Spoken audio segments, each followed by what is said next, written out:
Yes, nothing like the whispering winds of an eternal winter, the icy allure of a frozen world, a world that is chock full of mystical and majestic beasts unlike any that you've ever seen before, filled with magical beings that have powers that are beyond the comprehension of the common folk, and even oppression. Yes, indeed, these knights in shining red and blue armor are part of the Eternal Flame, a human kingdom among a few others that rule these lands with an iron fist nowadays. Some say that they keep the peace and order around these parts.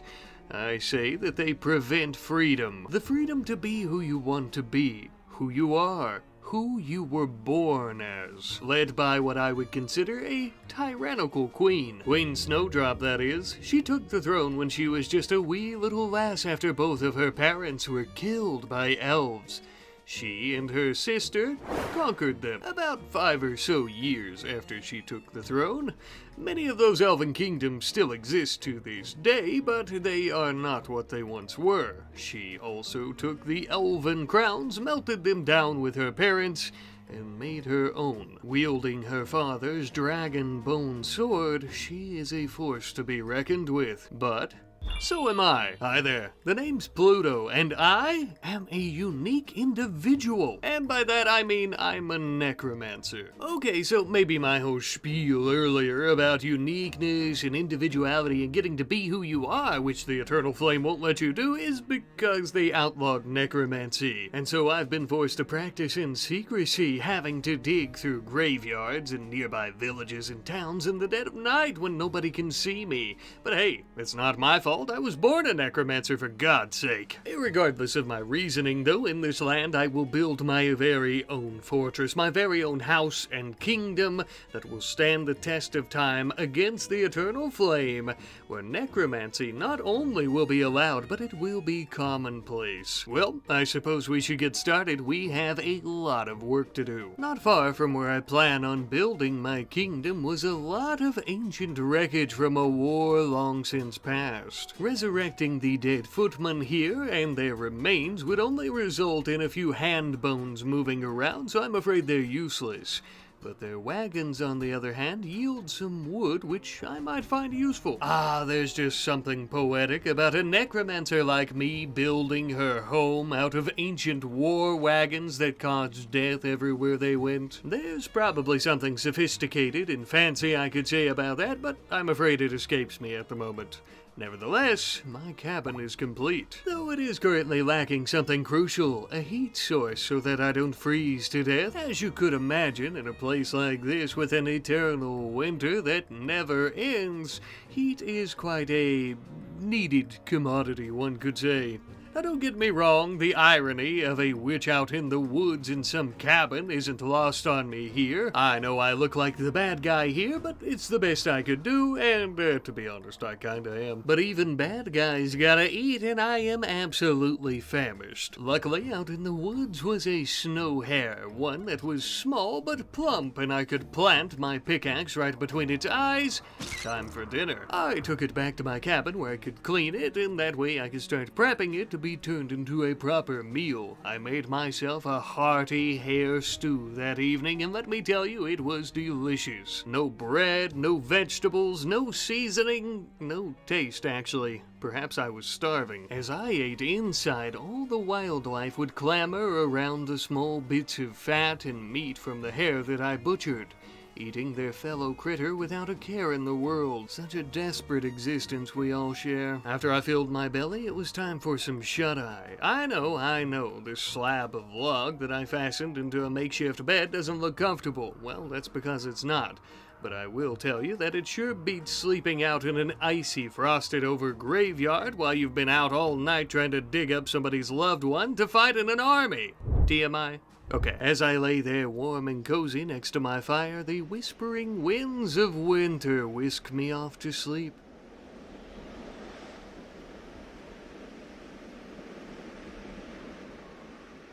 I would awake on a brand new world, feeling bright-eyed, bushy-tailed, with a full belly, well-rested. But a full belly of hair stew and a little bit of shut-eye doesn't build kingdoms. We have a lot of work to do, as previously mentioned. First and foremost, we are going to start doing a little bit of farming, as we need a reliable food source. And because hunting is fine now, doesn't mean it's always going to be that way. This planet might be in an eternal frozen state, but it still has seasons. The summer and spring are a bit warmer, and then fall and winter get even colder than it is now. And when that happens, the muffalo, snow hares, and ibex will all migrate south to the warmest point of the planet for survival, and we'll be left here without anything to eat. So, that's exactly why we're planting a field of winter bloom, a very common plant that is native to the planet, and may even be imbued with a bit of sorcery itself.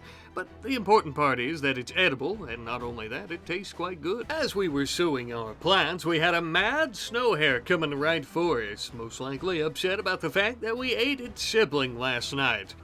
Well, my furry friend, looks like you'll be joining them in the stew pot. On second thought, I have a much better idea. I think I'll consume your corpse and eat your soul, giving me a bit of your life force, and thus giving myself a teeny tiny bit of necrotic energy. You see, if we're going to raise any undead and expand how many of them that we can control at one time, we need this type of life force and necrotic energy to go about doing so. So we can't just eat everything that we kill. The larger the corpse, the more energy we get. But life ain't all about just consuming bunny corpses to raise an undead army. We also need to work on our kingdom, which is currently just a shack and a couple of holes in the ground that I'm digging for storage. This will keep our stuff safe and sound and away from anyone who might want to steal it or any animals that might want to eat it. I also took the time to improve my cabin here with some nice wood flooring and a proper table to eat at before I lose my damn mind. Now then, with all that complete, how about a little bit of hunting? I'm going to use my pickaxe to kill this ibex, and then, well, we are going to be eating it. I should really get a ranged weapon. You might be wondering why I'm eating the ibex instead of raising it from the dead as a fighter. Well, I'm glad that you asked, because, well, that is definitely a possibility, but it's actually only a possibility if we use a RimWorld of Magic's Necromancy instead of the Necromancy from One with Death, which is the primary mod that we're going to be using here.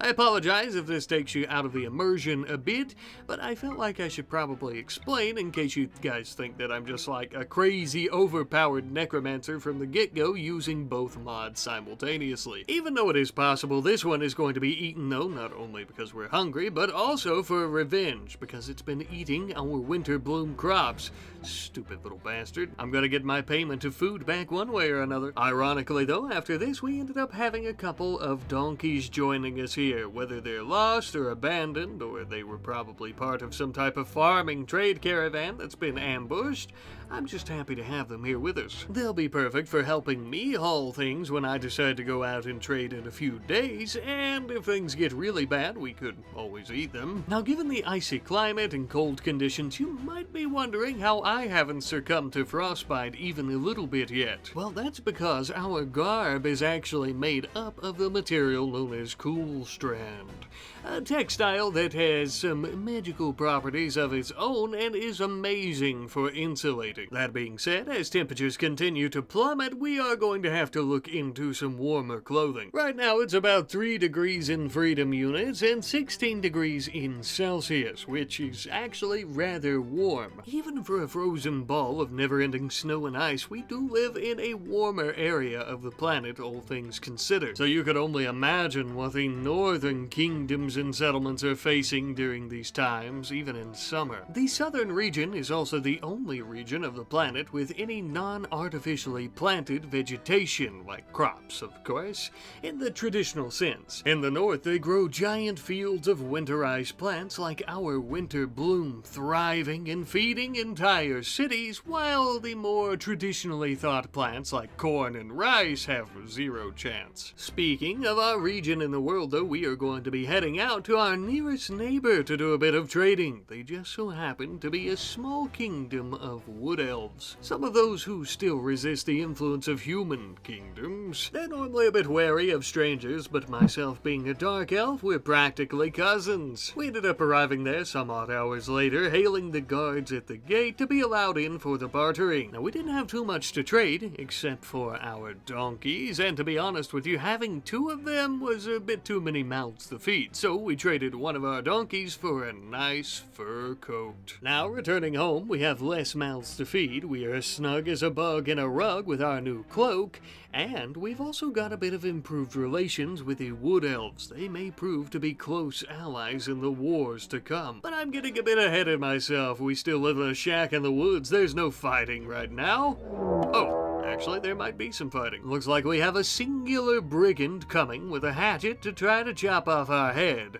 Thankfully, it's none of the knights from the Eternal Flame, so we should be able to handle him on our own. However, it wouldn't hurt to have at least one ally during this little kerfuffle. Thankfully, a bear had left a half-eaten ibex ram out here that is now my undead slave and can help me butt this bastard into the snow where I can drive my pickaxe into his chest.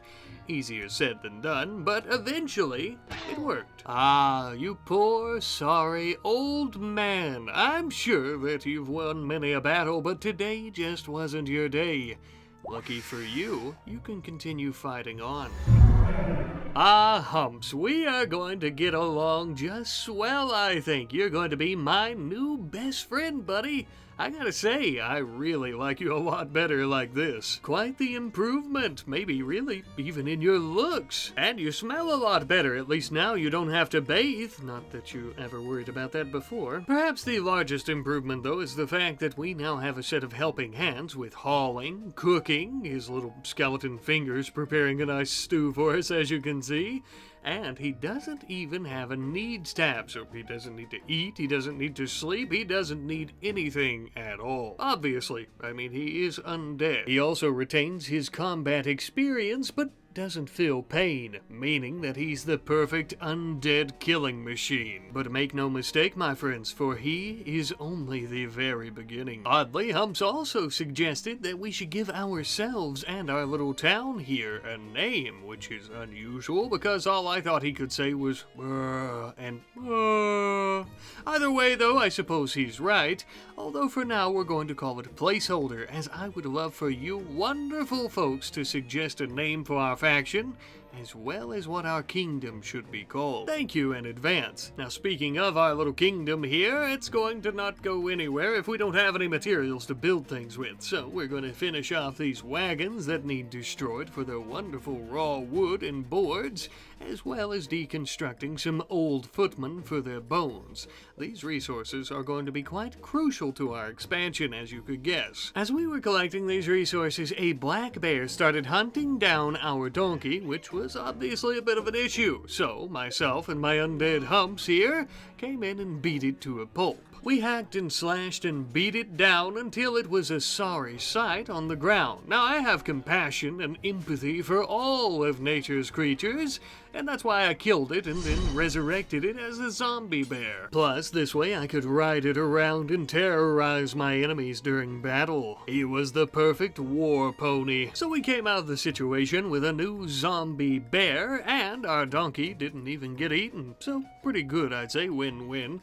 We also started working on a nice linen tent to begin storing all of our winter bloom. Perfect timing, I'd say, as a few days later we had our very first harvest of them. We're in no rush, realistically, as they can be grown year-round, but after our population starts growing a bit, we want to ensure that we have enough to feed everyone, which also shouldn't take much since most of our warriors are going to be corpses. A few nights later, we ended up having a war merchant from the Wood Elves arriving at our little humble abode.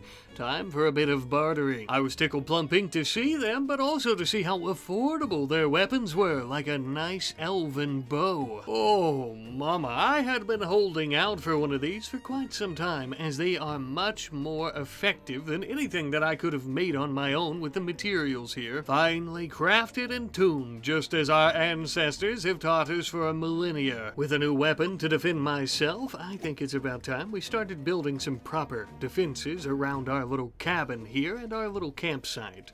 We're going to be building some wooden spiked walls to keep out predators, as well as any ne'er-do-wells that get a little bit too close. It isn't much, but it is good enough for now, because especially later on we plan on using stone instead of wood, not only because it's much better at defending things and much more durable, but also because we are quickly running out of wood. While we still have a good bit though, we might as well improve our home with some proper dressers, end tables, a nice cottage fireplace, things of that sort. We'll also invest some of this wood into some drying racks for hides. This way we can process some leather, that way we'll have our very own textiles to make clothing or sandbags or anything we so choose. And with that, my friends, we actually have a pretty nice little piece of the pie for ourselves out in this snowy hell.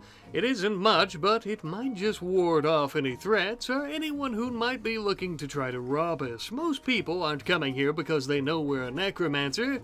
Most people are just horrible and want to do harm to others to take their things. That being said, others do know that we're a necromancer and would come here to kill us for that exact purpose.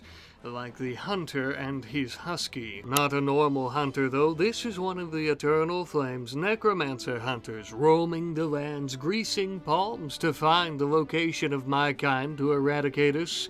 I bet the wood elves probably sold us out. Hard to say for sure, but we have much more pressing issues at the moment. This gentleman is well versed in our dark arts, so it would be best for us to sneak up and attack preemptively. That way he doesn't have the upper hand. We would wait for nightfall, and once the moon was high in the sky, it was time for us to strike. The husky would end up attacking Humps as it caught him in the corner of its eye. Unfortunately, this also meant that the hunter would spot us as well. Luckily, though, our bear was right behind him. He seemed shocked by our use of undead wildlife, so the bear easily ripped him apart. And with a puff of green magical smoke, the battle was over, and as was the hunter. For you see, they have acid curses bestowed upon them and their equipment to keep folks like myself from getting our hands on them when we do manage to kill them. Unfortunate, but realistically, we were only interested in his flesh and bones anyhow. He and his mutt would quickly join our growing army of the undead. I mean, sure, it's not exactly an undead army, quote-unquote, at the moment, but we're beginning to really amass a nice little undead warrior warband. Not only with 2 undead fighters, but also a husky and a bear, more importantly. It's a good start, is really the crux of what I'm trying to get at. Most of the necromancer uprisings that we've heard of in recent years have been put down well before they amass a fighting force like this. Here's hoping that the future will be much kinder to us and our own revolutionary prospects. Let me ask you though, what are revolutions and kingdoms founded on? Power? Money? Strength? All great answers, but one above all others: knowledge. And that's exactly why we are going to be working on a nice little researching area. We're going to begin with the research into fishing practices. Now this doesn't seem like much, but in a world like this where food is quite scarce and resources as well, fish are crucial for, well, food obviously, but also for trade. And it's about damn time that we started educating ourselves. We're going to break through the glass ceiling and we are going to build a kingdom that will stand the test of time against all humans, but most importantly, the Eternal Flame. In one of the farthest reaches of this region, we found ancient chunks of steel from times long since forgotten by those who inherited our frozen wasteland. With these types of steel, we could amass a great big structure right in the middle of our town. It will serve many purposes. A tower to provide warmth and heat to the surrounding area and those who decide to join us, obviously. But it will also be a beacon, a light in the dark, literally, to all other necromancers that this is a safe community, a safe place for them and any other outcasts, but also as a metaphorical light in the darkness of the oppression of the eternal flame, the flame that casts shadows on all those who they've forgotten and outlawed. After erecting our large war monument to all of that, we actually finished up our research into fishing. As you probably already noticed, there's very little water around the map. Or is there? There's actually gigantic sheets of ice covered in snow, like the one here that we're forming a good rawhide tent around and warming with some campfires. Melting some of the ice below, allowing us to begin catching these salmon that swim deep beneath the ice. This fishing is going to be our protein source for a while, as we have been hunting plenty of muffalo, but I'm going to be consuming their corpses to give myself enough life force to resurrect more corpses to fight for me. It just so happens that we found an ancient monolith from many centuries ago that resonates with its own dark powers.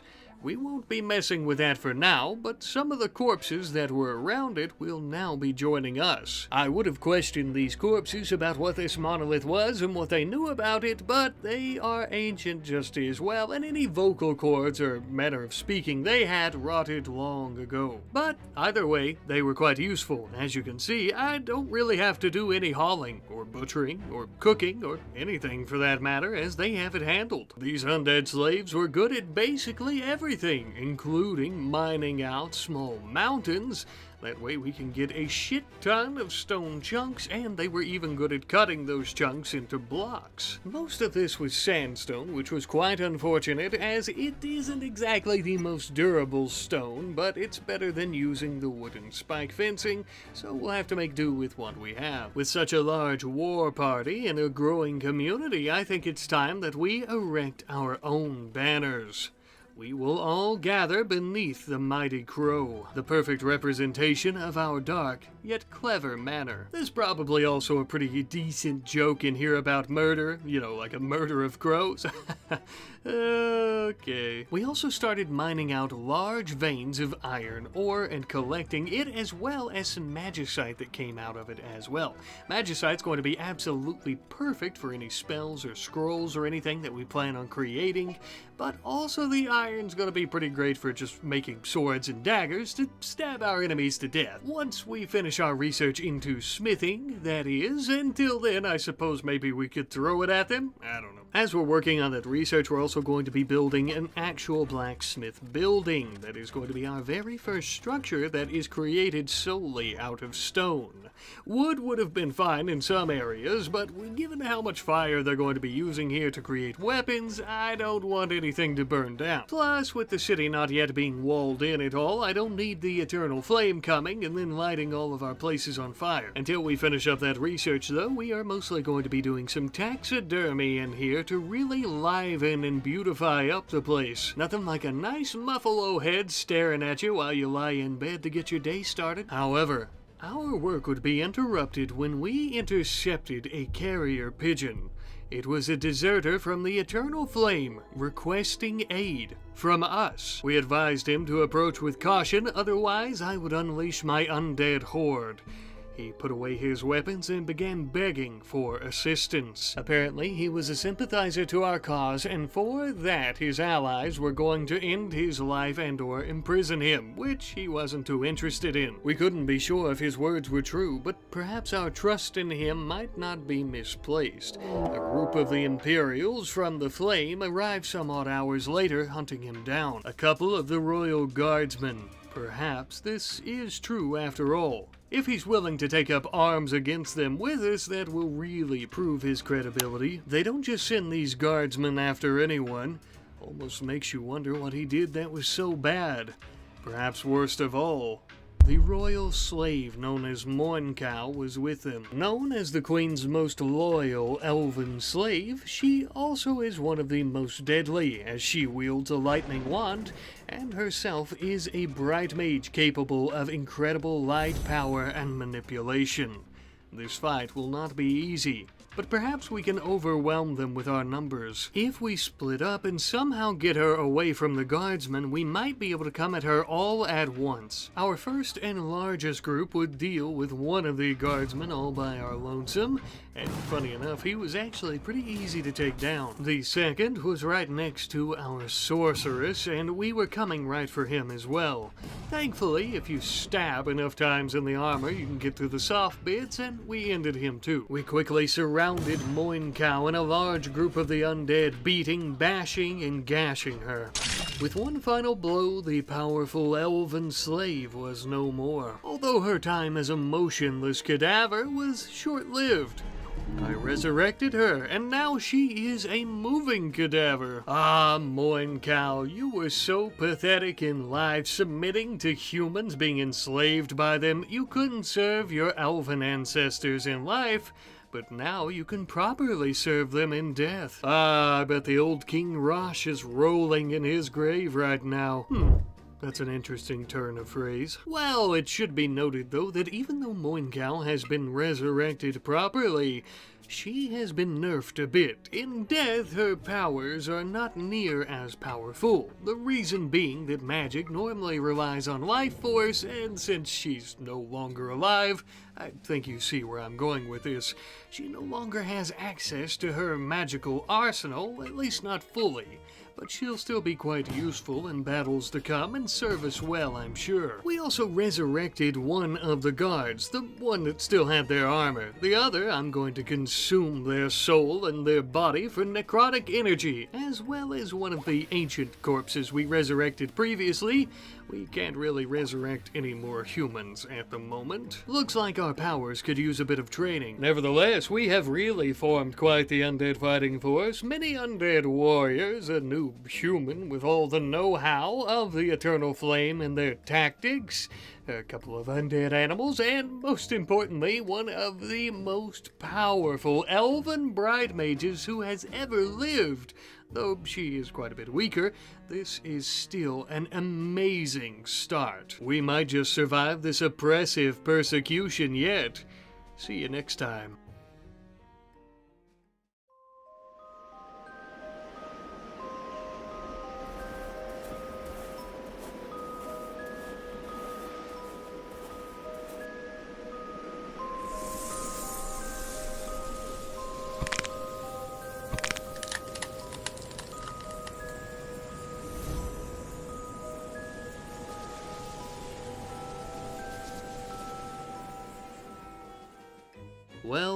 Well, welcome back to our wonderful winter wonderland, all you witches and warlocks. Ever so kind of you to join me again today in my ever-growing quest to create an undead army, and kingdom at that. Speaking of which, our undead horde is hard at work, turning chunk into block, that way we can build up some wonderful walls here shortly. Before that though, we have a few things to take care of. For example, our deserter going by the name of Osprey from the Eternal Flame, who came here at the end of last episode, is sleeping out in the snow. Well, I prefer not to have to raise him from the dead, so we would give him a nice little corner to sleep in the smithy. As he's warming up his tender bits and getting some much-needed shut-eye, we also seem to have a visitor. By the looks of her, I almost thought that a corpse had raised itself from the dead to serve me, but as it turned out once we spoke with her, she was apparently part of a cult, one in which she was tortured and horribly scarred. A cult that apparently worshipped things that were much darker than necromancy. And the long, cumbersome nights of an eternal winter, well, we do have a soft spot for broken things here, so she can be part of our community. Besides, she's been nothing but honest with us thus far, or so it seems. Honesty is the best policy. If we find out she's lying about something, well, you know what we'll do. It does seem that she's basically completely useless at most things, though, which is a little bit of a shame. However, just because she can't see, that doesn't mean she can't read. Okay, so maybe it does, but she can still work on some research and try to get her intellectual skill up, making her much better, since it's currently at a 1. It definitely can't get any lower, that's for sure. Perhaps she can even be the assistant to Ospruz, who has an actual, genuinely incredible intellectual skill, and is going to be our top researcher. As such, Ospruz is going to become a permanent part of our community here. It's not like he could go anywhere else anyway. Being a deserter of the Eternal Flame, he would basically be lynched in any other community. All that being said, he needs a proper home to live in, and we are, of course, building him one, but since we believe in the old motto of live by your work, we are also going to be putting his research table in there so he can enjoy his studies before bed and literally right after he wakes up. Don't get me wrong, I'm not unreasonable. Some nights I would even sneak into his house and help him complete his studies. We just have a lot to do and a lot to finish. Speaking of which, we're about to completely finish up all of our harvesting of ancient wagons and ancient footmen for their resources of wood and bones. We're going to need to find another solution pretty soon. At least in terms of fuel. Bones we could do without, but if we don't have some way to fuel our torches and fireplaces, we'll literally freeze to death. That's something we'll figure out in the future though. As for now, it would appear that Volov, the runaway cultist who recently joined us, is throwing a party to celebrate getting to join us. How quaint. A bit unusual to throw a party for yourself like this. Almost makes one wonder why she's trying to get us all in a good mood, but nevertheless we'll have fun. As we were partying, we were using our bear and husky, the undead ones that is, to do a bit of hunting, and they were doing not so good. To be fair to them though, the Mega Sloth is a pretty powerful creature, and they just needed a little bit of assistance. After that, it was good to butcher and for us to eat. Not to worry, my furry friends, we won't be consuming your corpses anytime soon, nor will we be replacing you. Well, at least not the bear. That kind of raw power's hard to come by. As for the Mega Sloth, enjoy the rest of your days, or what's left of them, decorating Ospruz's humble abode. You can keep him company while he researches. As we were decorating our walls, we got some pretty bad news. Turns out, Volov is a complete and utter liar, as she has been hiding the fact that her organs are failing, at an accelerated rate, no less. Both of her lungs and her kidney, many things that, as you could probably guess, are crucial for survival. We also don't have any way to cure this. Well, we did have some information from a nearby human house about where we could get the potion of Luciferium, which may have the potential to heal these organs slowly over time, but it'll almost definitely result in some type of terrible addiction, and then there's also no telling what's there. There's just so much, and all this just to say that Volov lied to us. Big mistake.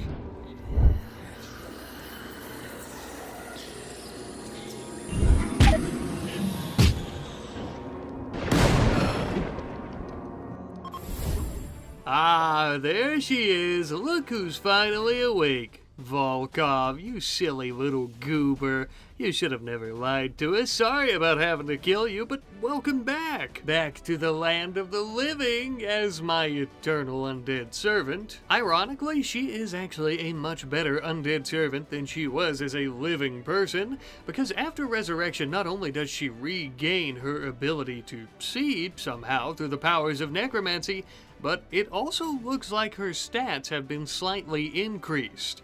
I have no idea. I'm not one to look a gift muffalo in the mouth, though, if you know what I'm saying. And after her resurrection, we actually finished up our research into smithing. Perfect, because we've been saving up just enough materials to create a proper blacksmith shop with all the tools and amenity a proper smith could ever need. An anvil, some bellows, and a great big furnace. We are going to be making a lot of equipment, as well as many other metallic things here, I'm sure of it. The most interesting part about this, though, we already have an amazing smith. Since Volkov's stats were increased after being resurrected, and she can finally see to hit a hot piece of steel, she is now our blacksmith. Funny how things work out. For the time being, we're going to have her smelt plenty of iron ore down into ingots. It'll be quite a while before we can research alloys to make some proper hardy steel, so this is what we'll be using for weapons and armor. We do currently have much more pressing research priorities at this time though, like rustic storage. Currently things are a bit cluttered and messy, and it's really impeding our progress into expanding, so we need to take care of that. But don't hold your breath, baby, because it looks like we're actually being attacked by a group of Impids from the Clade of Kazeth. A fair-sized group of them as well, and they're also pretty well equipped. They've even brought along their very own fire mage. This should be interesting. Since we outnumber them by a decent bit, we decided to come at them full force from the front. Needless to say, this wasn't exactly my best strategy. A ginormous fireball from their mage damn near put a stop to our plans real quick, but thanks to Moincow and her amazing magical abilities, we would end up getting the upper hand. It seems that my necromancy has corrupted her light powers, giving her damn near demonic abilities, which is amazing for us, as we could kill off most of these imps without a worry in the world. Some of them would begin to flee, those who survived, that is. But as for the others, I'm afraid they weren't so lucky. All except for the fire mage, who we were lucky enough that she had survived, so we started tending to her wounds, and once we were ensured that she wasn't going to bleed to death out here, we would carry her back to the blacksmith shop so that we could start trying to recruit her. We prefer to keep her alive, as we saw when we accidentally killed Moincow. If we were to kill her and resurrect her, her powers would be dampened a bit. And believe you me, when you have an eternal winter, somebody that can conjure fire is mighty useful. Speaking of mighty useful, before we go about consuming these corpses, we're going to also strip them of all of their armor and other gear, because, well, that's going to be mighty useful. I was careful to move Humps and resurrect him before I accidentally consumed him. As our first undead, I want to keep him forever and ever. I've been pondering on the idea of maybe making him the general of our undead army. Let me know what you think about that. I also resurrected one of these Impid knights, as his fighting prowess was out of this world,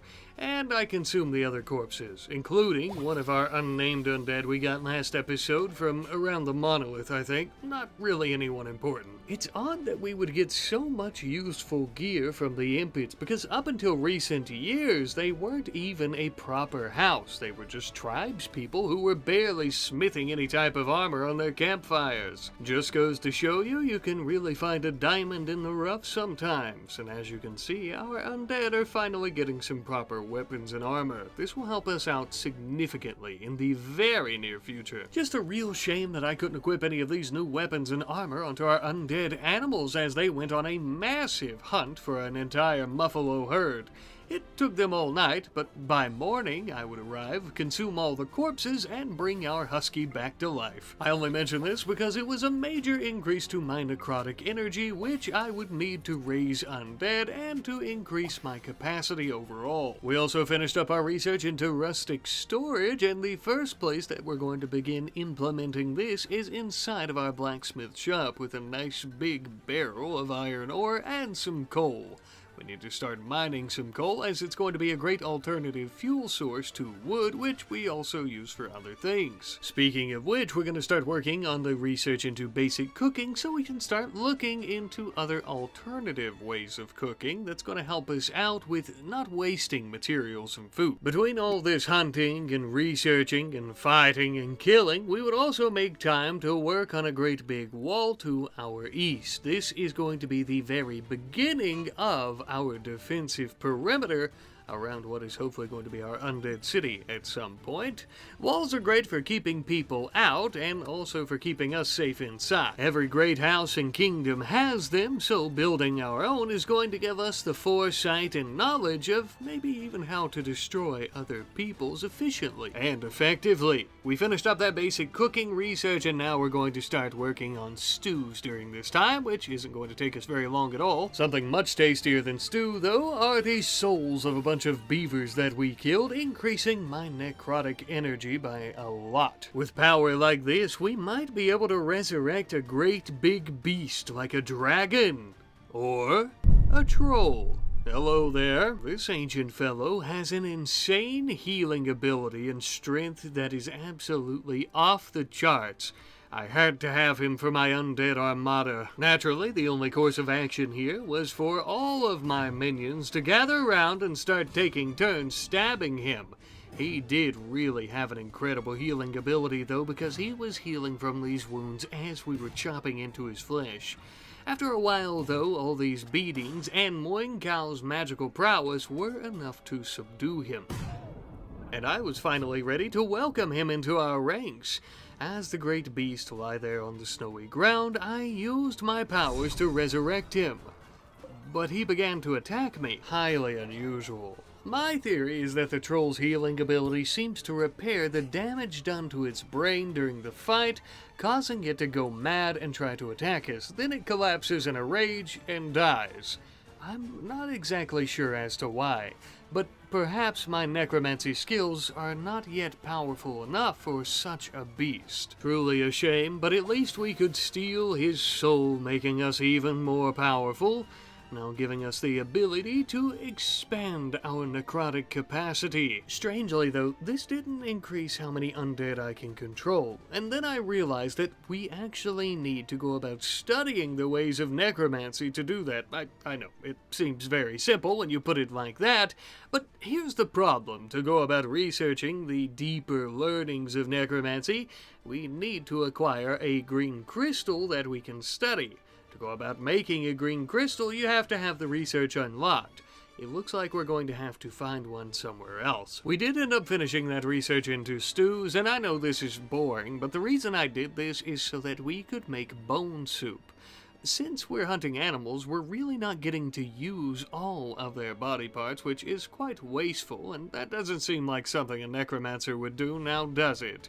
And also, if we start running out of food, bones would be great to keep us nourished. You thought I was becoming some type of undead chef soup kitchen? Hell no, I was just prepping for the worst. Now then, by this point, we've acquired a decent bit of riches and jewelry like emeralds, rubies, and chalices during our little excursions with people like the Impids. These would be the type of items I think people would be interested in trading for that green crystal that we need. So we would set out on a trade caravan. We traded things to the wood elves, and we kept our secrets close to our chests this time around, but they didn't have a green crystal. We began moving to the northwest, where we started trading with House Amboys. A lot of these human houses are a little bit racist towards elves, and they don't really care for our kind, but they are an enemy of the flame, and thus I suppose we can be neutral for now. Even so, though, they too did not have the crystal we were searching for. They did, however, have a heat shield fire spell that we were interested in purchasing. In the meantime, back home, now that we've got all that food research out of the way, we're going to start researching something actually important known as heavy bridges. The reason for this, as you might have noticed, there's a lot of thin ice around us, and we can't exactly build our walls atop that because it could sink in at any moment, and so we need bridges to build atop it. A few days later, our trade caravan would finally arrive back home. Perfect timing as well, as we have just recently recruited the fire mage from the Impids. Oh, joyous days. Add her to the ever-growing list of bad bitchin' witches that we have. A baddie necromancer, a damn powerful Impid lady fire mage, and the corpse of one of the greatest bright mages who ever lived? Although she is much weaker now because, again, she's dead.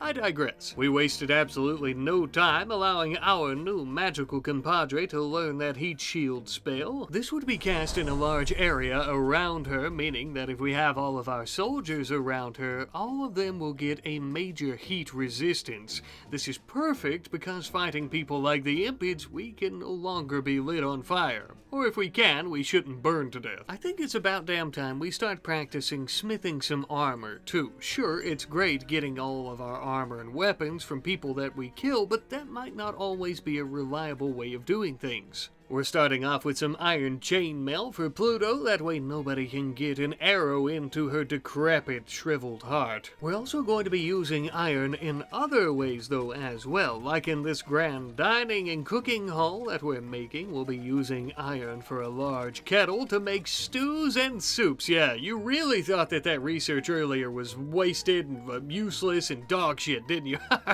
Joke's on you.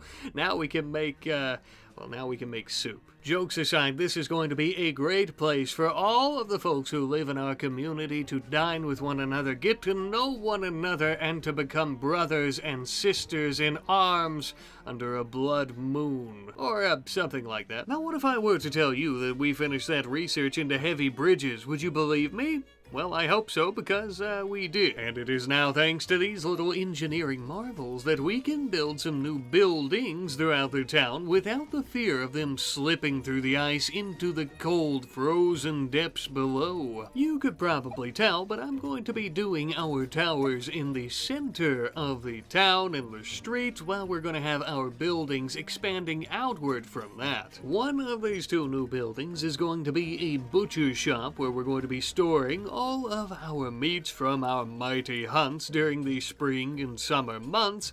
That way we can eat on those when things get even colder. We also have some embrasure walls at the back. That way the temperature outside will seep in, keeping everything nice, fresh, and frozen. As for the twin building right next door, we are actually going to be creating something of a greenhouse. Yes, I know, a strange concept given our environment, but we're not going to be growing just any plants here. We're going to be growing fiber corn. Wood is a hot commodity and also a rare resource around these parts, as we've already discussed many times.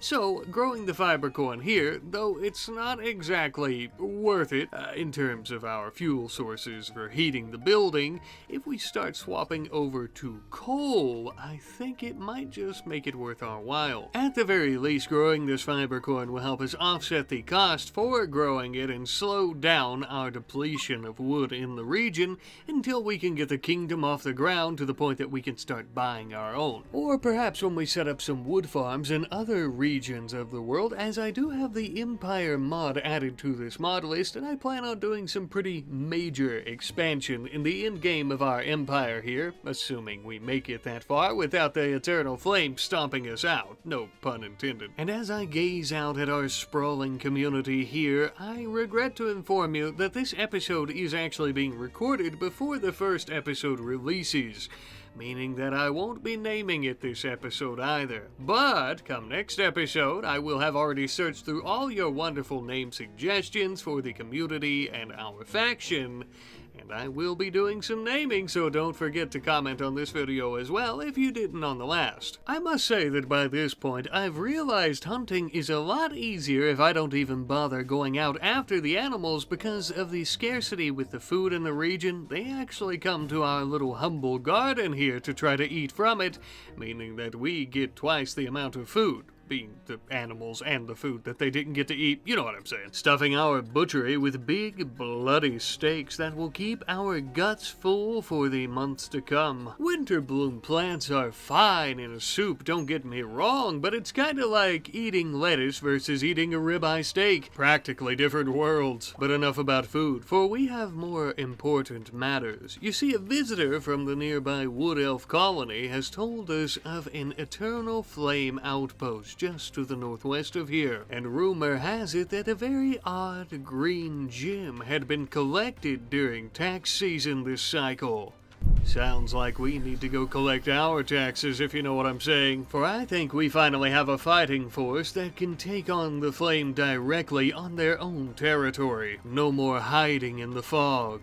It is our turn to strike. We would gather up resources and a couple days later head out onto the road.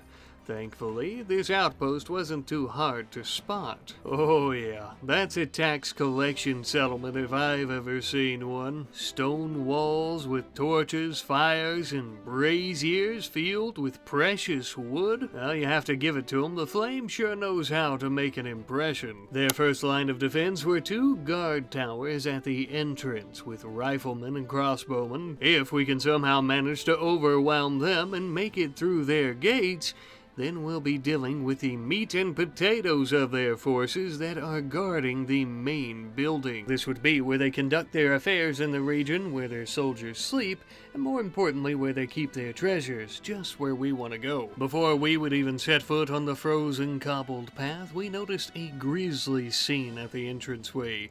It would seem we're not the only ones who have been visiting the Eternal Flame recently. 2 dead elven warriors of the wood variety. Most likely scouts. I suppose this is how they knew about this place. Well, at least we admire their bravery, even if their kinfolk isn't around to. Bit of a side note here, but the Elven kingdoms have been struggling in their wars with the Flame. Many elves have defected on account of the queen being half-elf herself. Many of these elves fight for her now, which is exactly how, in recent years, she's been able to conquer many of their kingdoms so easily. It's not much of a choice for them, as the Flame feeds them better and even offers them land for their military service. Never mind though, sorry about that, you had me talking politics. Without further ado, let's sneak up and set this candle ablaze. Quite literally thanks to our flaming Lady of the Ashes. You remember that fireball that almost killed Pluto, right?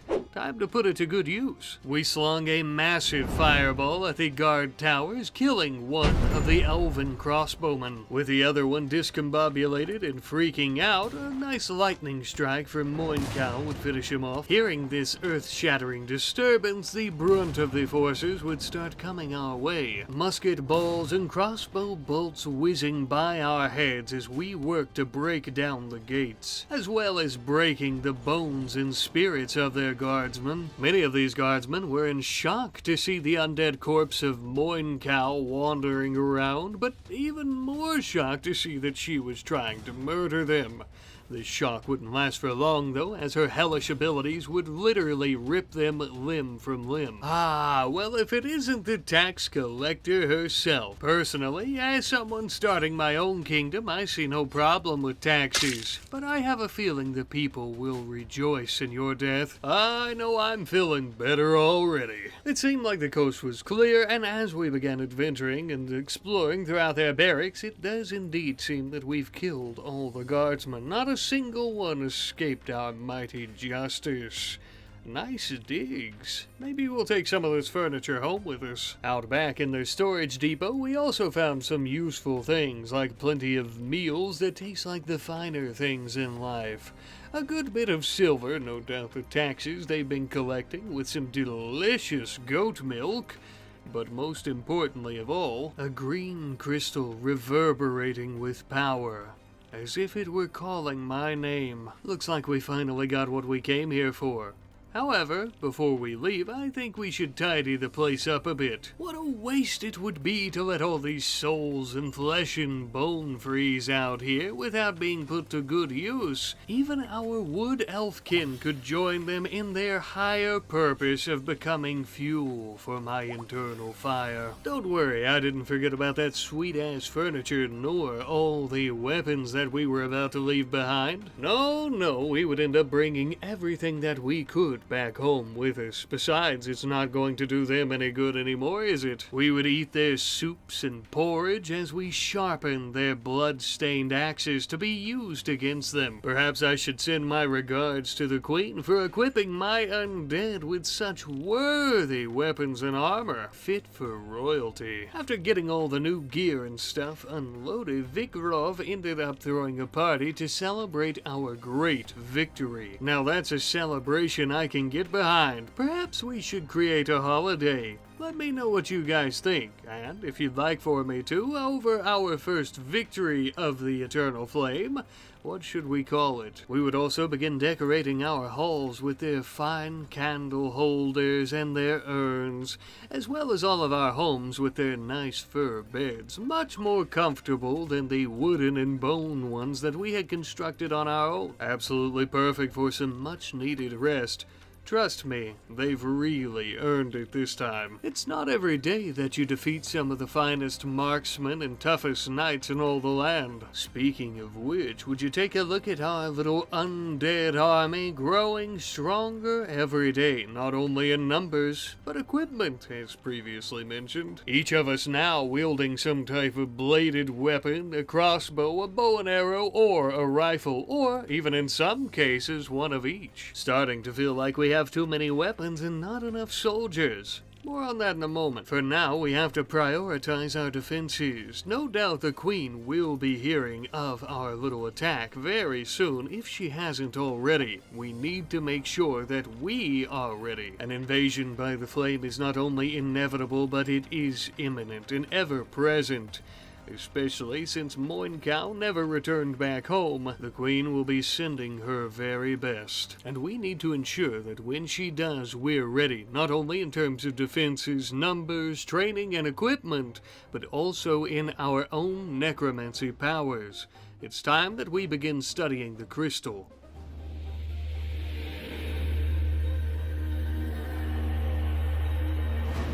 Now unlock the study of the forbidden knowledge of necromancy. A small step, but one that is going to be quite crucial to our formation of a proper army, and thus a proper kingdom. Until next time, my friends.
Well, welcome back all you witches and warlocks to our eternal winter planet and our frozen Necromancer village. Our sanctuary between the glaciers that we call home. The same one that shall be a shining light for all magic users and wielders, good and bad alike. We don't discriminate around these parts. We're currently working on the study of necromancy and the bare basics of how to improve our magical prowess and abilities.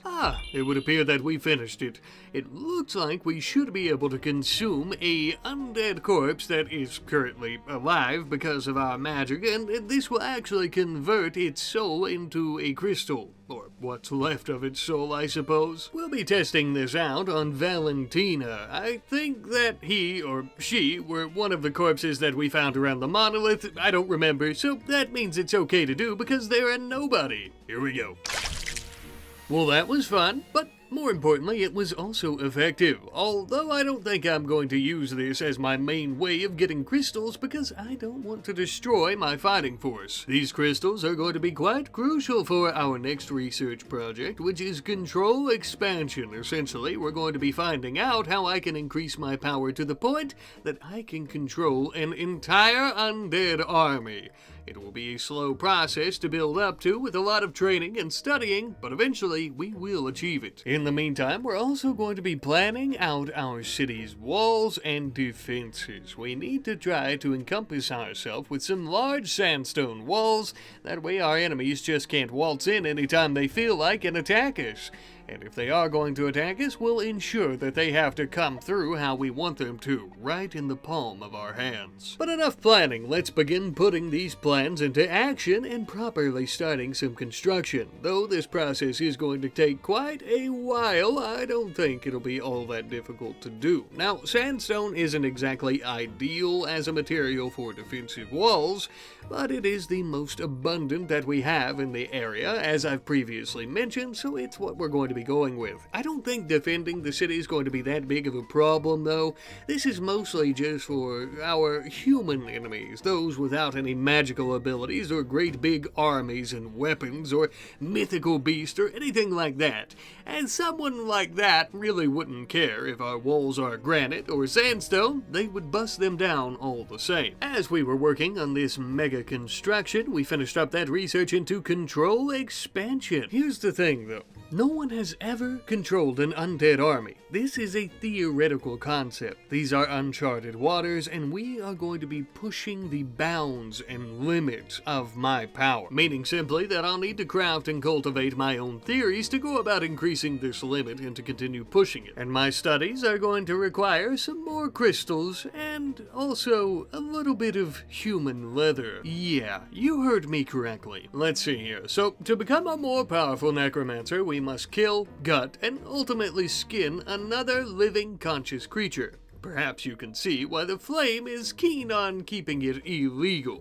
They're just a bunch of prudes. They don't have what it takes to conquer the world with an undead army. Not like me, as I'm going to start working on intermediate necromancy. It's time that I learn a little bit more about myself and what makes me unique. In the meantime, some of the Wood Elf visitors had told us of an Impid logging site cutting down sacred trees. They don't have enough men to send to fend them off, so they're hoping that we might be able to help them out. And you know what? I think we just might do that. I bet Impids might have the type of leather we're looking for. We're going to be sending Humps, our greatest undead warrior, and Moincow, our greatest undead mage. Between the two of them and their skills, I'm pretty sure they could kill an entire village of unarmed Impids.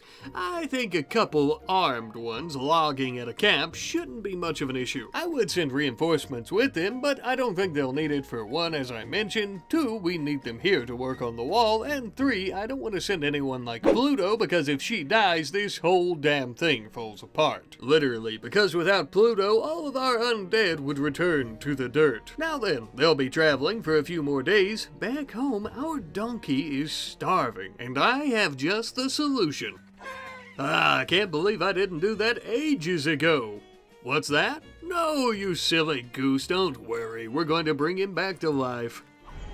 We can't live without our ass. You see, the reason that I killed him and resurrected him with my magical abilities is because now he doesn't have to eat. Not that him eating was a big problem, but it was just kinda getting on my nerves, you know what I mean? Now then, back to the action. It would appear that our traveling soldiers have arrived at the Impid logging camp. Just as we have thought, there's only 2 of them, one wielding a pathetic axe and the other wielding an even more pathetic flaming bow. Humps, old buddy, old pal, I do believe that this is going to be a piece of cake. Alright, let's get to murdering. First things first, I think I'm going to raise some demonic spirits from the bowels of the abyss to rip and tear them apart.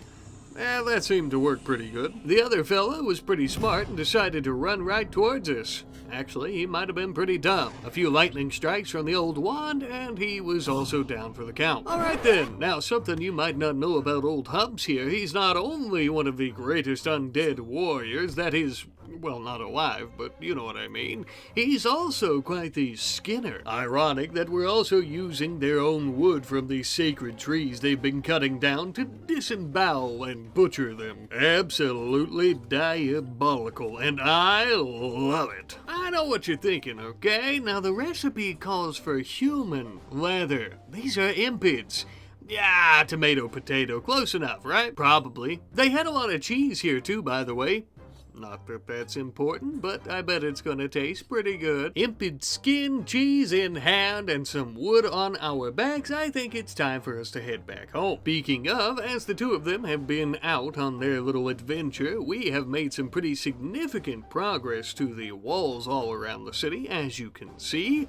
It really helps to have a workforce that never sleeps, or eats, or goes to the bathroom and can work 24/7. Now, you may also notice that we have quite a few different entranceways into the city, although only one of these is going to be open for attackers. That way we can channel them all and funnel them all through one area to be easily defeated, while the others are actually locked down with some slab doors that are going to be pretty impenetrable. Not really, but kinda. Finally, some time later, Moincow and Humps had made their way back home, unloading all their goodies that they got from their little adventure, including that Impid leather that we needed. We would string it up in Pluto's home, that way we could let it dry and we could start tanning it. The process of which can take quite a while though, so it's gonna be a hot minute, no pun intended, before we can actually get that leather and start making our theories to increase our power. While we wait on the production of our human leather, we are going to begin yet another construction project as well, centered with our city street. This is going to be a tavern. Every good city with any self-respect has one, and ours is going to be of grand size. Though our construction efforts would be halted when we were now being attacked by the Orange Pit Pact. Not associated with the Flame, but a bunch of filthy humans who hate necromancers and necromancy. Damn dirty bigots think that they can come and root us out? Yeah, I think not. Now, they are coming at us in two separate groups from two separate angles, so we are going to be splitting our forces into two separate groups to match their own. Moincow would lead many of our undead troops to the southeastern entrance, where she would then use her powers to easily and quickly destroy the threat. Meanwhile, in the northwestern section of the city, Pluto and the others would encounter the rest of the humans, who happen to be in much smaller numbers, were much more nimble and stronger. One of the fools was trying to make a break for it right through the middle of town, but luckily our undead husky caught him as well as our warriors, and then he was no more. The threat was over and nobody got hurt, except for our husky and many of our warriors, but you know, define hurt. They can't feel pain, they can't feel anything anymore. Obviously though, that doesn't mean that we shouldn't try preventing them from taking a lot of damage, and stripping these corpses and taking all their tainted apparel would be perfect. Trust me, they don't mind. Not only do they not care if apparel has been worn by a corpse, they themselves are corpses. You already knew that. Moving on. It's time that we get back to working on our brand new tavern, our first accommodating building. One of the first buildings, actually the first building in the entire city that isn't just for us, but is also going to be for the public and the surrounding areas like our allies, the Wood Elves, and maybe even some humans who are curious about necromancy and don't want to kill us. We're even going to be putting in some rooms that you can rent out. Every good tavern has them. It only makes sense. I think showing people hospitality is going to be quite important for their impression of us, our city, necromancy as a whole. We are going to be representing an entire group of people, necromancers, i.e., and other dangerous magical-like folks. These rooms are well furnished, well stocked, and even have windows so that people may look out into nature and our city as a whole. And these are actually from the Open the Windows mod, which has now been added to the mod list, which is also in the video description of every episode. I also want to say, I realize a tavern may seem a bit odd, but we can't win over public opinion if we don't first open ourselves up to the public, right? Besides, people would be more willing to side with the army and kingdom who has a dope-ass tavern with skeleton bartenders serving you 24/7 with their nimble, delicate, and bony hands, I think. Just me?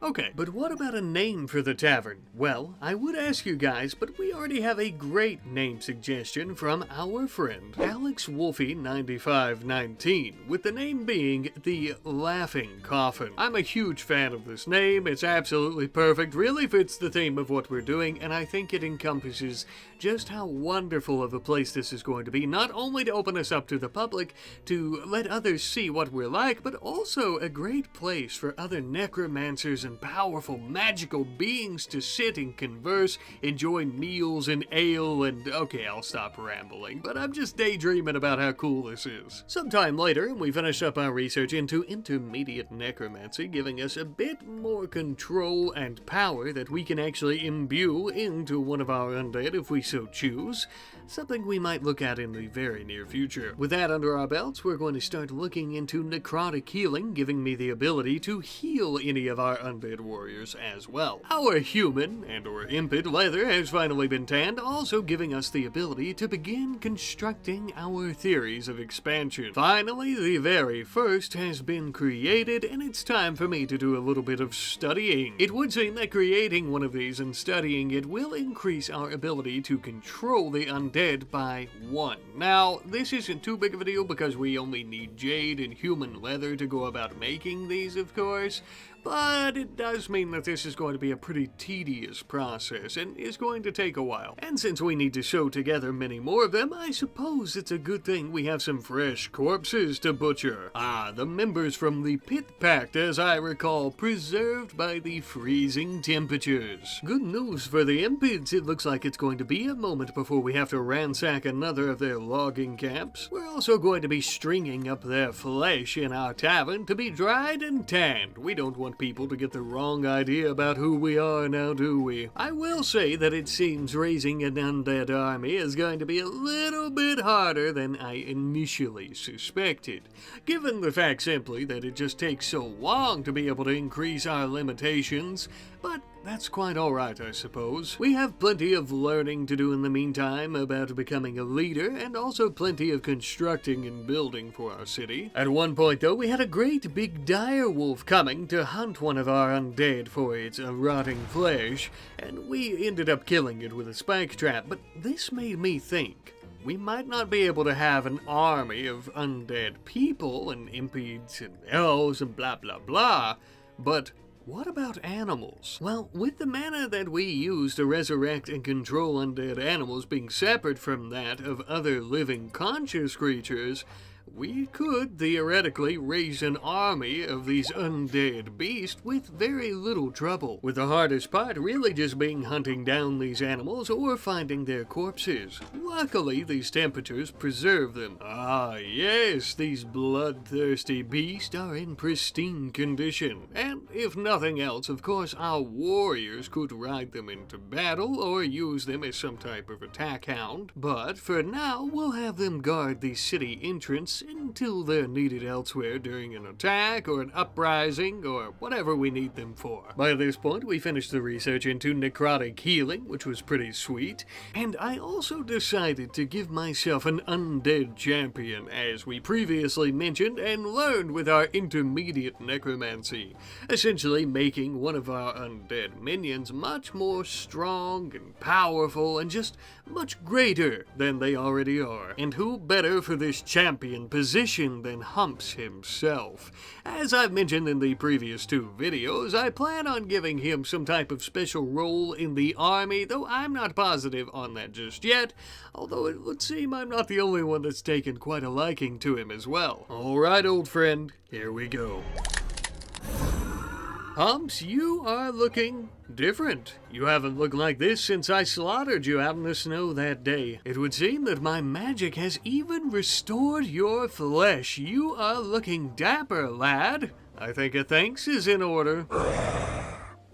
Maybe another time then. By this point, my friends, we have officially finished our walls around the city. And you know what? I think it's about damn time we gave this place and ourselves a name. We shall now be known as the Rotting Horde, and our city shall be called the Necropolis. Some wonderfully intimidating, despicable names that will surely strike fear into all those who hear it, and perhaps even a bit of inspiration into others. Incredible suggestions from our friends Jose Montalvo Melendez 5642 and our friend the Watchful Scribe. A huge thank you to both of you. These are some incredible names. As I mentioned, I absolutely love them, and a thank you to everyone who provided name suggestions. It was really hard to choose which were my favorites because they were all so damn good. And if you left some suggestions for names but didn't get chose this time, I actually will be using some of them for our keeps and perhaps some of our other facilities throughout the city, so if you're interested in having one of your suggestions chosen, please continue leaving comments and I'll be checking them out. Well, now the city not only has some amazing walls and buildings, but also amazing names. Nothing could go wrong. You knew that was going to happen. The Eternal Flame. I suppose we shouldn't be surprised. We haven't been attacked by them this entire episode. We're kind of overdue. Though I must say that this attack seems a little bit different than the previous ones that we've been facing. Much stronger, much better equipped. They have somehow managed to tame an ancient troll and are going to use it to bash down our walls. An impressive feat. I wasn't even able to tame one after we killed it. They also seem to have brought an enslaved dark elf ice mage along with them. We'll try to free him if we can, but we can't just sacrifice any of our own or our mission to do so. First things first, we have our horde of undead animals attacking the troll, keeping it distracted so that we can focus on their other forces. They spotted Moin Cow, and it's almost as if they were already expecting her. They began trying to flee, scattering away from her abilities, and right into the loving arms of our fire mage, as well as our undead warriors' blades. We quickly finished off their knights and their marksmen, leaving nobody but their troll behind. Easy, big fella, easy! We just want to talk to you, and maybe sever one of your arteries so you can bleed to death. There we are. We could have let this great big lumbering beast flee. I hardly doubt he could have told them what happened here today, but then we wouldn't get to consume his soul and corpse, and we just can't have that. It would also seem that our dark elfkin didn't quite make it on the battlefield and almost became leather for some of our studies. Such a shame we met like this, my friend. In another life we could have freed you from this squalor. But alas, even so, I'm afraid I cannot let you rest. The land of the living isn't quite finished with you yet. Hey, on the bright side, here's one way to look at things. At least now you'll be free. Well, sort of. I humbly welcome you to our merry band of magical rotting corpses. You are in good company. As for the Flames marksmen, unlucky enough to be alive after our little kerfuffle, we'll be selling them into slavery to the Wood Elves. Call it, divine justice, if you will. Or perhaps just call it the way of the world around these parts. Speaking of which, don't mind me, but I have a few animal corpses to resurrect, and also a few souls and some flesh to consume. Yes, now I'm feeling rather satiated. Now that we've cleaned the place up a little bit, we are actually going to begin on some new research, researching into magicite refining, and thus going towards magical equipment. Really, the only reason for this is that there is some pretty sweet armor here that I'd like to have for my undead army, perhaps making some death knights. However, we do have a few prerequisites before that, so it'll be a moment. In the meantime, we also have plenty of dried and tanned human leathers ripe just to be sewn together for our studies. We would also be using many of our enemies' corpses and some jade to create our own necromancy crystals, imbuing them with the powers of the damned. And obviously the crystals would be used to create more expansion pages, allowing us to further our knowledge and control of our undead minions. By this point, we ended up having 13. That's over double what we began with before we even started studying necromancy. A pretty big milestone, I'd say. Since we are now running a bit low on leathers and crystals and corpses, though, I think we should start making our primary focus working on the city again, at least for a little while. As you can see here, we are actually working on a masonry. Basically just a place to cut stone blocks and to make some clay bricks. Of course, our power is continuing to grow, as is our kingdom. We are expanding and building new structures and keeps and things like that. And all this is going to require a lot of resources. Of course, though, we're not putting research on the back burner as we're doing this, as we've recently finished magicite refining, and we're jumping straight into arcane crafting. Perhaps magical equipment isn't so far off as we had thought. As we continue with our studies, though, we are also working on another new structure. Now, as I mentioned with the masonry, we are making resources and materials to build with, but where are we storing all these? Up until this point, we've actually been still using those holes that we dug in the ground in episode 1 for all of our storage needs for the most part. Today, no longer, as we are building a proper storage facility with an expansive array of shelves, which actually might need to be expanded again pretty soon, but as for now can hold all of our materials. As we were expanding the city, we ended up having our first group of wood elves coming to visit our city properly, and in our tavern, no less. Welcome friends, welcome to a place where your money is always good, and people of all magical proclivities are welcome, even you there, sir. As they were visiting, they told us of a new Eternal Flame stronghold not far from one of their villages. I suppose we're not the only ones expanding. That would explain where the recent raid of much higher strength came from. Right in our own backyard. I knew that the Queen wouldn't take kindly to us killing her most powerful and favorite elven slave, that being Mourncow, for any of you that forgot. Well, I guess we'll just have to go and kill him, huh? Not right now, though. Are you crazy? I mean, look, we've made some incredible progress, but a stronghold? That's no tax collection settlement in the backwoods. That's the real deal. We're a little ways off from being able to take something like that on, but soon. Okay? I promise. Try not to be too sad, kiddo. Papa Rat's got a surprise for you. We have a slaver from the Wood Elves who is coming to visit now. You know what that means. We get to sell off those 2 marksmen from the flame that we captured, making ourselves a little bit of silver. And guess what? As a gesture of goodwill, they even had one of their elves join us. She is a beautiful ginger lady, described as a unique individual. Who is she? This, my friends, is Helga, a gorgeous woman with an extraordinary talent. She is also a necromancer. Yeah, let that sink in for a moment. Oh, this just keeps getting better and better. See you later, friends.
Hey there, all you ghouls and goblins, and welcome back to yet another episode as a necromancer in our medieval eternal winter. Last episode, we had the wood elf known as Helga join us. She, too, is a necromancer, and she and I have just been discussing the art of necromancy, since she seems to be a bit of a novice. We're getting along swimmingly, though, and I think that she has a lot of potential, and I think that we have a lot of potential to raise an undead army, the likes of which this planet has never seen before. Ah yes, ambitions, but that's going to be a little ways off. For now, let's just try to get her better acquainted with our merry band of rotting warriors. What better way to understand the complexities of controlling an undead human's brain than to meet a few of them, eh? We also want to help her hone her skills a bit, so we're hunting a giant herd of of muskox. As you might have guessed though, we don't plan on hunting down this herd for food. We're not going to eat them. Well, we are going to consume them, just not in the traditional method, I suppose. After sucking the life out of some wild creatures, we're both feeling much better and much more powerful, ready to really start teetering with necromancy. Now, while those two are bonding and training a bit to hone their skills, we have a wood elf bulk goods trader who has come to, well, you guessed it, do a bit of trading with us. Nothing out of the ordinary, we're always trading with the wood elves off-screen and sometimes on-screen, but this particular trader had a flesh-bound grimoire, some type of mystical book of the dead, eh? Count me in. Described as being a grotesque tomb of stitched human skin adorned with a grinning skull. Oddly enough, its pages were completely empty, and yet I felt a strong connection, almost as if the book were trying to say something. Well, I'm gonna level with you, we're not too sure what we'll be using this for yet, but something tells me it may be useful at a later time. If nothing else, I suppose I could write my life story in it, who knows. A bit of time later, we finished up our research into arcane crafting, which was a prerequisite for magical equipment, which is going to be our next research project. I also noticed that our poor sweet Helga was sleeping on the floor of our dining hall. No, this just will not do. The second greatest necromancer in our city sleeping on the ground? I don't think so. Okay, sure, we only have two of them, but the point still stands. We wasted absolutely no time calling forth our horde of the undead to construct a proper home for her. No more sleeping on the floor for you, pretty lady. You get your own little humble abode in our city of the damned. Since most of our alive folks have specialized skills, we're sticking with the theme of keeping their profession inside their homes, close to their work and efficient. Helga's shall be taxidermy and tailoring, since she just so happens to be one hell of a crafter. Speaking of homes for our living folk though, Pluto's home has become an uncentered eyesore and needs to be scrapped ASAP. Besides, I think she's far outgrown her humble beginnings in her little cabin in the woods, don't you? We're on the fast track to becoming but the queen of the undead. And where do queens live? Definitely not in some shabby cabin in the woods. No, they live in keeps and castles, so that is exactly what we're going to be building. One that is not only large and well defended by its walls, but also by our minions, but one that is also centered with the rest of the city. A keep that will have some of the finest flooring and furniture that we have at our disposal. We shall spare no expense. One of the most valuable resources in this world, given that it's always a cold, hellish winter, is wood, and we just so happen to purchase a lot of it from the bulk goods trader earlier. We plan on using it all inside of Pluto's keep today. To start things off, we have her very own grand dining hall and kitchen area where she and her guest may feast. Unlike the other dining hall in the city, this one is not open to the public, but only for Pluto herself as well as anyone she decides to invite in, such as possible allies, maybe the leaders of some of the Elven houses if we play our cards right. Next on the agenda here in the western wing is going to be her very own bedroom. Of course, nothing too fancy here, just a nice human leather bed, as well as some other moderate furnishings and a few exotic winter plants. While the eastern wing, on the other hand, shall be her very own personal library and study, a safe place to create, write, and also store plenty of tomes and books and scrolls, as well as conducting her own personal research projects. Literacy is a form of magic itself, am I right? All in all, I think the keep turned out pretty good. Finally, a proper home worthy of our necromancer goddess in the making. We can always upgrade it later on as well with better royal furnishings and what have you when we have the time to do so, and also the means. I definitely think this is an adequate start though, and thanks to our friend the Ducky Dude 1, This keep shall be known as the Shivering Star Keep, with the name being something of an opposite to the Eternal Flames naming system, and also because this keep is going to be our last stand in the city, which it definitely is. If shit really hits the fan, I'll be pulling all of our people into here with our horde to defend ourselves. Speaking of which, when they're not busy constructing or hauling or doing other chores around the city, I'm going to have 2 undead posted at the front of the keep at all times. Eventually, once we have a true army raised, I'm going to start making these posts all throughout the city's walls as well to ensure that we are truly defended 24/7. Once the keep was completed, we also completed our research into magical equipment, now allowing us to create Dragon Slayer armor, which is the armor that I was going for with this research. The only problem is we still have to have an arcane forge to make it, so we have a little bit more researching to do. In the meantime, though, I think it's about damn time for some conquest. I'm sick of building a city and not killing anyone. My god, we haven't ripped a soul out of the Reaper's hands to fight in our army in too damn long. Besides, this is the perfect opportunity for Helga to prove herself and to test her own abilities. Word has it there just so happens to be an Impid cultist hideout sitting right between the Impid village and the Wood Elf settlement. Between all these places, ourselves and the newly formed Eternal Flame stronghold on the coast, it's getting a little bit too crowded around here. I say we take 'em out. We sent Pluto, Moin Cow, and a few others to dispatch of these Impids and hopefully add them onto our army of the Undead. And as we were traveling, we also finished up our research into arcane facilities, now allowing us to build our very own arcane forge, but that'll be after we dispatch of these filthy cultists. It would seem they've built their hideout in a small mountain. It was actually much larger than we anticipated. Even so, we have 2 undead powerful magic wielders, an undead warrior, and 2 undead beasts. I think we should do just fine. Plus, unlike most elves, Helga here isn't opposed to using a pistol to do her dirty work. That's right. To hell with tradition. Knock knock, anybody home? Well, yes indeed, there is someone home, an Impid lady going by the name of Az. Although that hardly mattered when we slammed an axe between her eyes.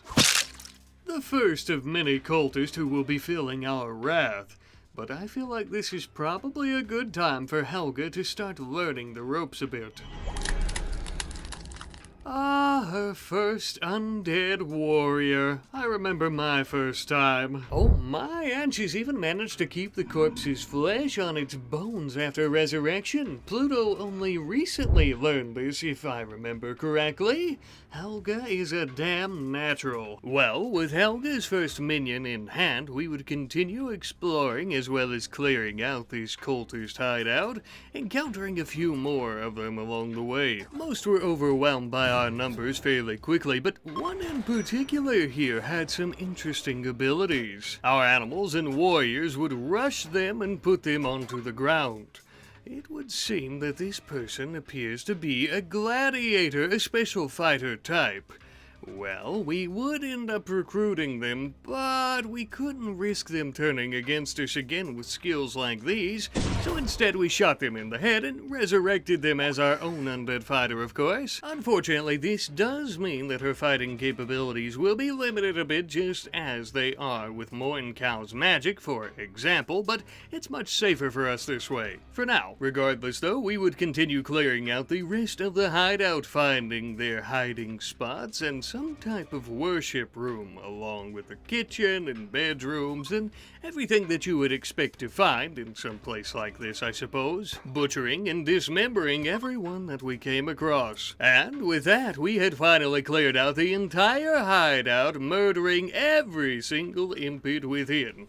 You know what's next. If you guessed resurrecting all of the corpses that we created to fight in the undead horde, well, then you are correct, sir and/or madam. One little issue that we face, though, Helga is still a novice at necromancy and thus could only raise up to 5 undead at one time. But we'll pack up the other corpses and bring them back home to the city. Before we do that, though, we're going to begin looting this shithole. First, starting with this beautiful, dangerous-looking book, which appears to contain slices of human meat, as well as a scroll about some type of weaponry. We might find that useful in our smithing. We also found an ancient artifact shelf. I'm sure that the queen would love this in her new keep. Other items we ended up finding were different types of metals and wine and food, a legendary scroll about pole arms, some chalices and golden plates, and yada yada yada. Some cool stuff, but nothing too important. Something interesting we did find, though, was a chest mimic, a devilish little creature that disguises itself as a place to store items. Holy shit, it swallowed Helga! Oh, you loose-lipped son of a bitch. Our undead horde would beat this mimic down to its last breath. Literally, as we killed it, freeing Helga, thank God. Well, that really sucked ass, as all she got to show for the experience was a sapphire necklace. Better than nothing, I guess.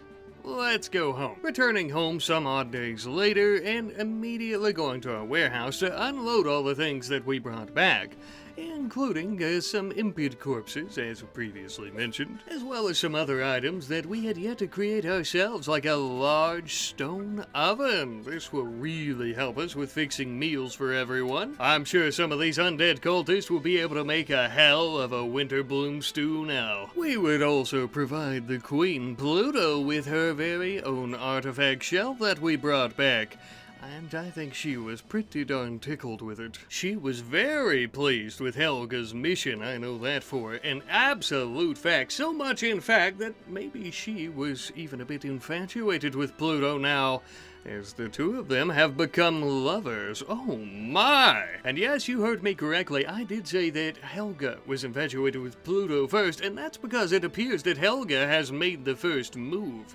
Something about complimenting her makeup, which I find of particular interest because given the lack of resources in the time period, it's probably a combination of lead or some other poisonous metal and donkey dung. But I digress. It would seem the fastest way to the Queen's shriveled, decrepit heart is by murdering an entire cult and commandeering ancient artifacts for her. If it works, it works. This begs the question, what's better than 2 necromancers? 2 necromancers with the power of love.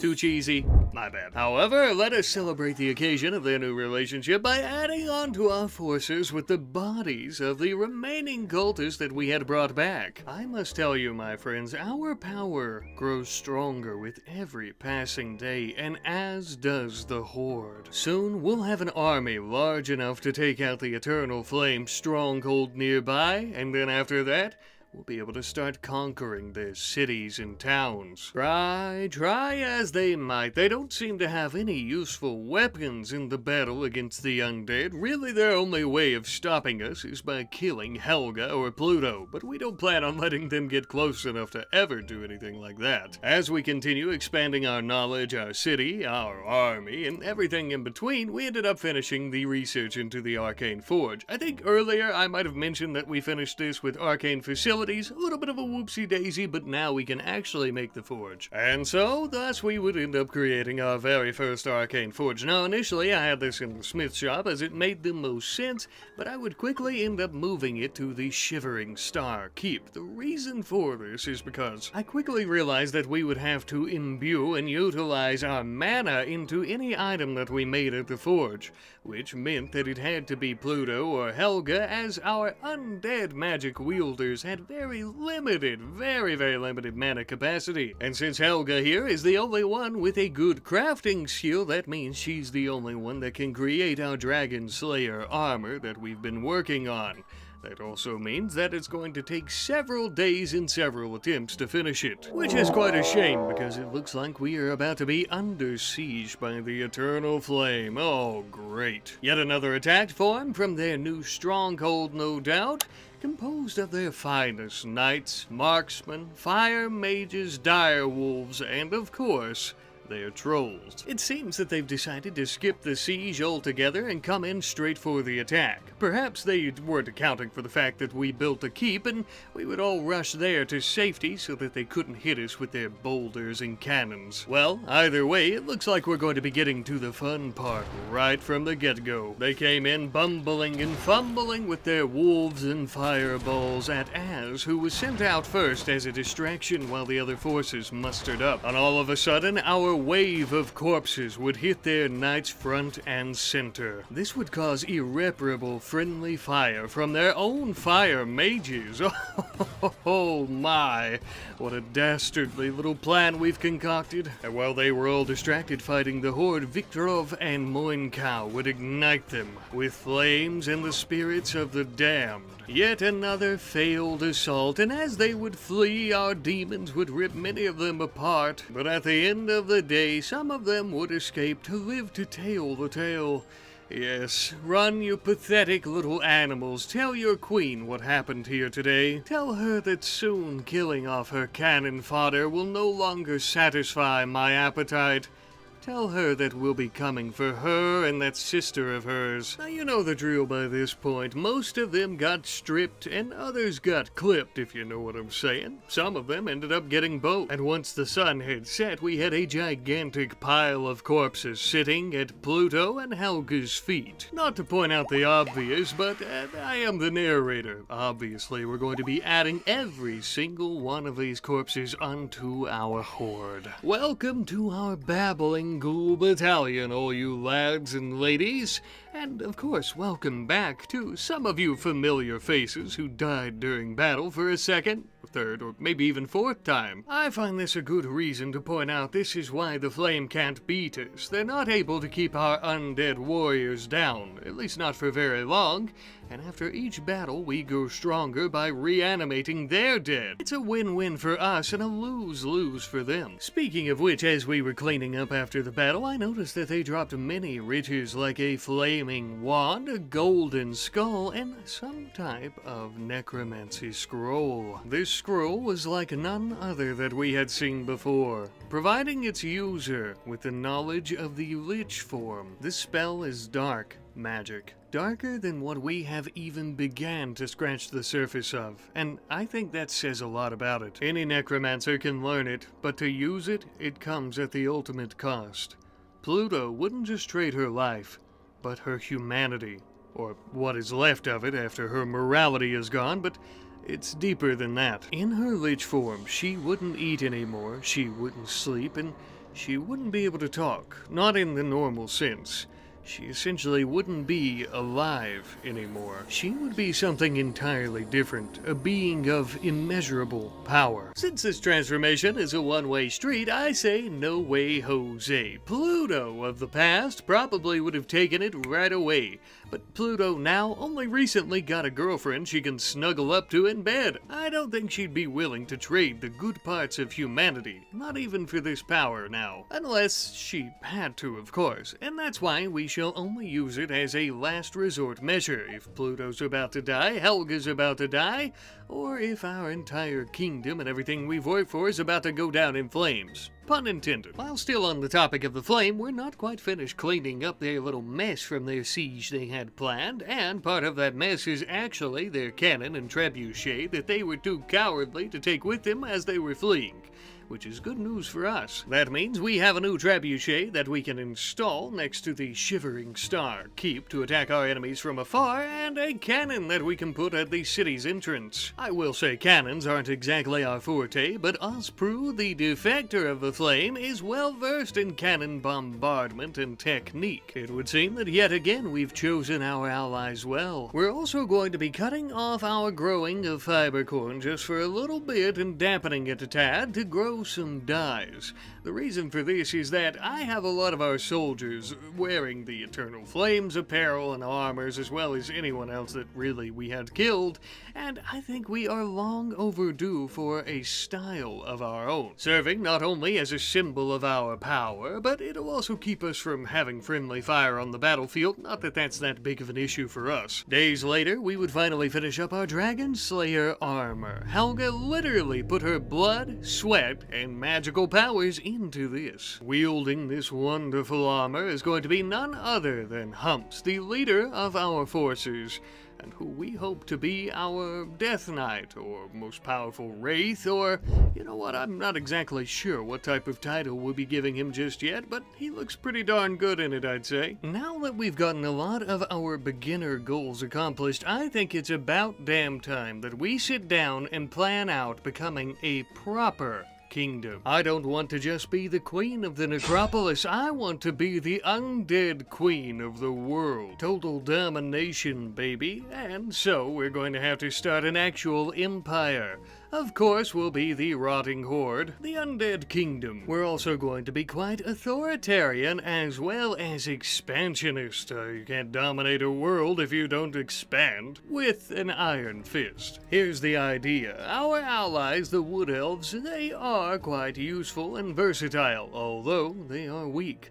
So, we'll be using their men to set up separate villages nearby, and in exchange, of course, we'll be offering them protection and fair wages. Fair wages, I hear you ask? Why would you pay wood elves to set up villages for you? Can't you just send undead to do that? Well, yes, but we're not quite at the point where we can expend our undead like that and continue building up an army. We're still increasing our power level, and besides, these villages are not for expansion. They are simply going to be logging camps on the inside of the Wood Elves' sacred forest. Thus why we have to strike a deal. And this way, as the necropolis grows, as well as our empire, we'll be able to sustain all of our burning and fuel needs with the wood that they chop down for us. Eventually, we will turn these into proper towns and cities that are for expansion purposes, but for now they're just simple logging camps. We'll be paying for the workers to equip the workers, and they can also serve as the camp's first line of defense, and if they're attacked, we'll try to get out there as soon as possible. With the 2 logging camps set up, now we just wait for some of that sweet lumber to start pouring in. At first, it won't be much until we upgrade the camps. Better equipment, more elves willing to chop down trees, wagons, you know, that sort of stuff. Meanwhile, back at the necropolis, we finally finished growing all those dyes that we've been working on. Now we can finally give our troops and our people some appropriate attire. A bit cliche, but we've decided to go with black for the shriveled up flesh of our undead, and green for the powers of necromancy, and again for rotting flesh. I think it's actually quite fitting. Not only a beautiful status symbol, but a message to the rest of the kingdoms and to the world that we are a force to be reckoned with. No longer are we some disheveled, unorganized necromancers raising up bunny corpses to fight for us. We are a true kingdom now. And as such, I'm also going to begin designating some of our horde to go about guarding not only the city entrance, of course, but also the entrance to the keep, as I previously discussed, I think early on in the video, right after we built the keep. It'll be nice to have a set of eyes watching out 24/7. It would also be nice to get some wood from our logging camps, because if not, we're gonna start getting very cold very fast. Ah, there they are. Well, we've built them. Now we only have to wait for them to bring it in, I suppose. Whatever. Anyhow, though, we have accomplished a lot today, and a lot has happened, so I suppose I'll see you next time.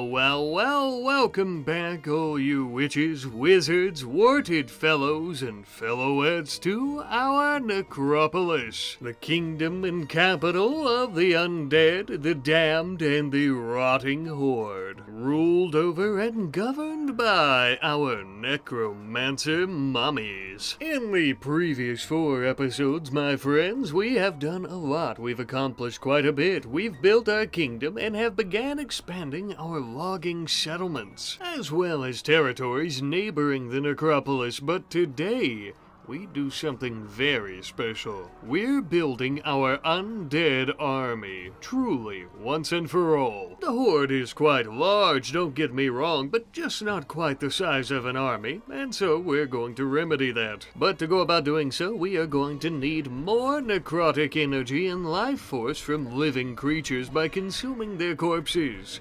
So that's mostly what we're going to be tackling in the beginning here. As you can see, we've killed some Roxes to feed Pluto's power, as well as an ancient troll. This gave her quite a bit of energy, but alas for the type of army and the size of an army that we want to build, we need more. So the queen is forming a hunting party, keeping it relatively small as to not be spotted by our enemies. Now, unfortunately, collecting souls of animals isn't quite as potent or as effective as other living creatures, elves, humans, orcs, dwarves, but it'll have to do as they're much more abundant. We're headed to the east, where rumors are heavy of failed human colonies overrun by large wildlife and the elements. If true, that's perfect for our needs and plans, exactly what we're looking for. Meanwhile, back at the necropolis, the queen has left her lovely lady lover in charge, who just so happens to be commissioning some new structures be built throughout the city by the horde. First things first, we're going to be building an armory. Since we keep on attacking the Flame as well as other settlements, Impid logging camps, places like that, we continue getting a lot of weapons and armor. Not exactly the best types of weapons and armor, but having a proper place to store it all will also help us out with sorting through it all. Perfect for when we get more corpses in our little war band. That way we can send them in quite easily to equip new weapons and armor as well. Convenience for convenience sake, everything has a place and everything is in its place, or whatever the saying is. She would also commission to have many signs built for our masonry, as well as our inn and tavern and places like that all throughout the necropolis, since we're starting to get a lot of visitors from the wood elves. It mostly just helps them find their way around town, as well as any other visitors that we may have. We also finally got our tithe from one of our logging camps, and my word, was it quite a bit. Not only did we get plenty of dark wood planks, normal wood planks, but also some bones as well. We were quite pleased with this, as I didn't expect production like this. We'll be able to keep all our torches, furnaces, and fireplaces going forevermore, it would seem. Meanwhile, checking back in on the queen and her hunting party, they were encountering some less than pleasant weather. An icy blizzard so cold it could cut you in half, mostly comprised of icy seawater and the winds of the ocean. They had found a failed human colony, just as was foretold. It would seem that once again the wood elves have given us some good information about where to find things, though we would have to be on guard, as we know there are some tattletales among their ranks. After a brief inspection, though, I do think this place is completely vacant, its residents and occupants gone long ago. At least in spirit, leaving behind empty porcelain-skinned pale blue vessels in their place. For now, though, until the weather subsides, we're going to be setting up camp. We brought a couple of tents and enough wood to make a campfire for the Queen and Osprey, the two of them getting some much-needed rest as our undead companions kept watch over us all throughout the night. As they did so, taking shifts, they would also round up the corpses of the occupants as well as their animal companions from many years ago into one big pile. The muffalo could be consumed for necrotic energy, while the peoples in their blue steel-like skin could be resurrected for the horde. You know, earlier I described their skin as being porcelain-like in texture and hardness, and now I'm saying steel. Realistically, it's probably somewhere in the middle, as they're not invulnerable, but I don't think your average dagger would be able to penetrate it all that easily. Either way, I'm happy to have them under our control. They'll make for excellent warriors, and they might even be able to help me with hunting down a legendary beast, a plastimoth. These beasts are quite rare, and though its camouflage may resemble the surrounding ice and snow, make no mistake,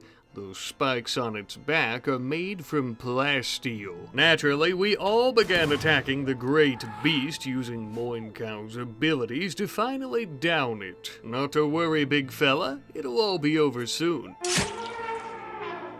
Welcome to the horde, big fella. With a great big blundering beast like this, imagine the possibilities. Able to haul massive wagons of loot and soldiers from place to place, up hills and down hills through any tough terrain, really. Or perhaps we toss a couple chains around its plasteel spikes and let it rip the iron gates off the Queen's Keep.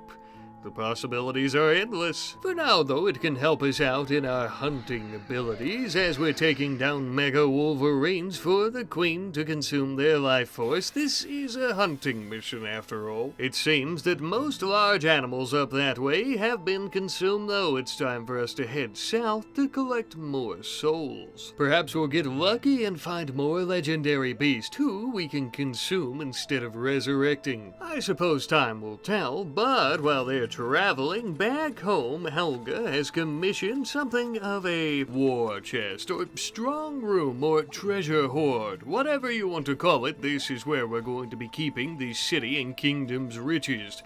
Not only silver and gold and other forms of payment, but also jewels that we can eventually use for different enchanted items and scrolls and spells, and really just loot in general, I suppose. I realize that we needed this not only now that we're collecting some silver from our logging camps, though most of it, of course, is wood and bones, but also when we cleared out the Impid cultist last episode and we got all sorts of gems and other items that I had nowhere to place. Now anything of value will be in here. Meanwhile, back with the Queen and her hunting party as they continue moving towards the south.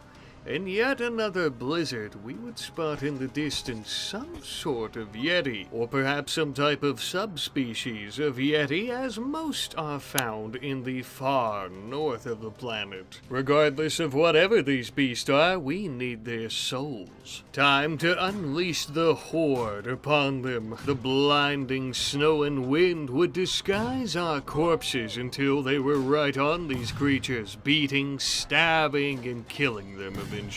The beasts were afraid and surrounded by humps and our forces. The fear in their hearts wouldn't increase the necrotic energy that we got from their souls, but it made me happy. Our minions would stack up all their bodies, and I would consume them. My oh my, I'm feeling rather powerful. I feel like I could take on the world. Or, at the very least, that eternal flame fortification they've built just off the east coast. I suppose it couldn't hurt to at least test their defenses a bit. What's the worst thing that could happen? Our soldiers die, and then what? We just resurrect them. Some odd hours later, we would arrive. It is larger than anticipated. The Wood Elves were never able to get this close to it, so this is the first bit of information we have. They've been busy bees, clearing out all the nearby forest and anything else, including hills, it would seem, giving their marksmen with their bows, crossbows, and rifles all within the walls and the fortification a very clear view all around. That could be a very big problem for us. we'll need to make this quick. The keep is in the middle. Now who could be in there? Maybe one of their top generals? Maybe the princess? Maybe the queen herself? Well, there's only one way to find out. We're gonna have to go through the front gates, made of the finest steel that the Flame has to offer. That's a shame, because that means it's going to be hard to get through them.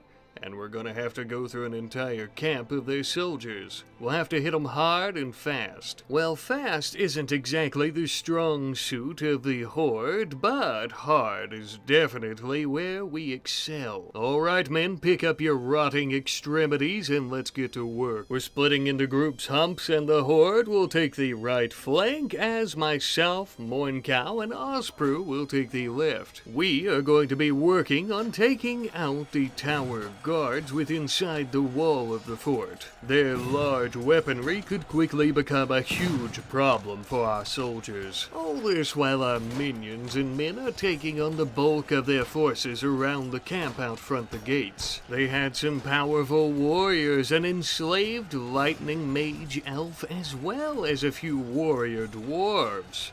We look forward to them joining us in time, assuming we would be able to fend off their reinforcements that were pouring from inside the fort. We were lacking manpower, and they knew it. Some of our soldiers would begin falling to their knights and marksmen firing down upon them, including our new legendary mammoth. We would need Moincow to begin pushing the limits of her power and her capabilities, bringing forth souls of the damned to attack our enemies. At this point, we would become more focused on ensuring that they were all dead and that we were resurrecting many of our fallen like the mammoth. Our focus had been drawn away from those inside the walls for far too long. Our horde started beating and pounding on the walls, trying to scale them in a last-ditch effort. As our minions would keep them distracted, the Queen would begin resurrecting corpses on the battlefield to help us in this plight, turning their own men against them and giving us that manpower that we so desperately needed during this battle. Now, with their fallen joining our ranks, we might have a chance of beating down those walls, or better yet, that steel gate and making it inside. The only problem is that many of them are slow, disheveled, and worst of all, still unarmed. Of course, we could quickly pick up some weapons from the battlefield, but before we would have a chance to do so, the occupants of the fort began laying down hellfire upon our heads. Gigantic boulders the size of wagons falling next to us, as well as mortar shells detonating. With a significant portion of our forces already killed, there was only one thing that we could really do that would work. We would need to gather our fallen, resurrect them, or carry out their bodies, cut our losses, and get the hell out of here. The Queen may have won this battle, but she will not win the war. We went in to attack the fort with a very small force, most of them being unarmed and only using their hands. Imagine what we'll be able to do with an army.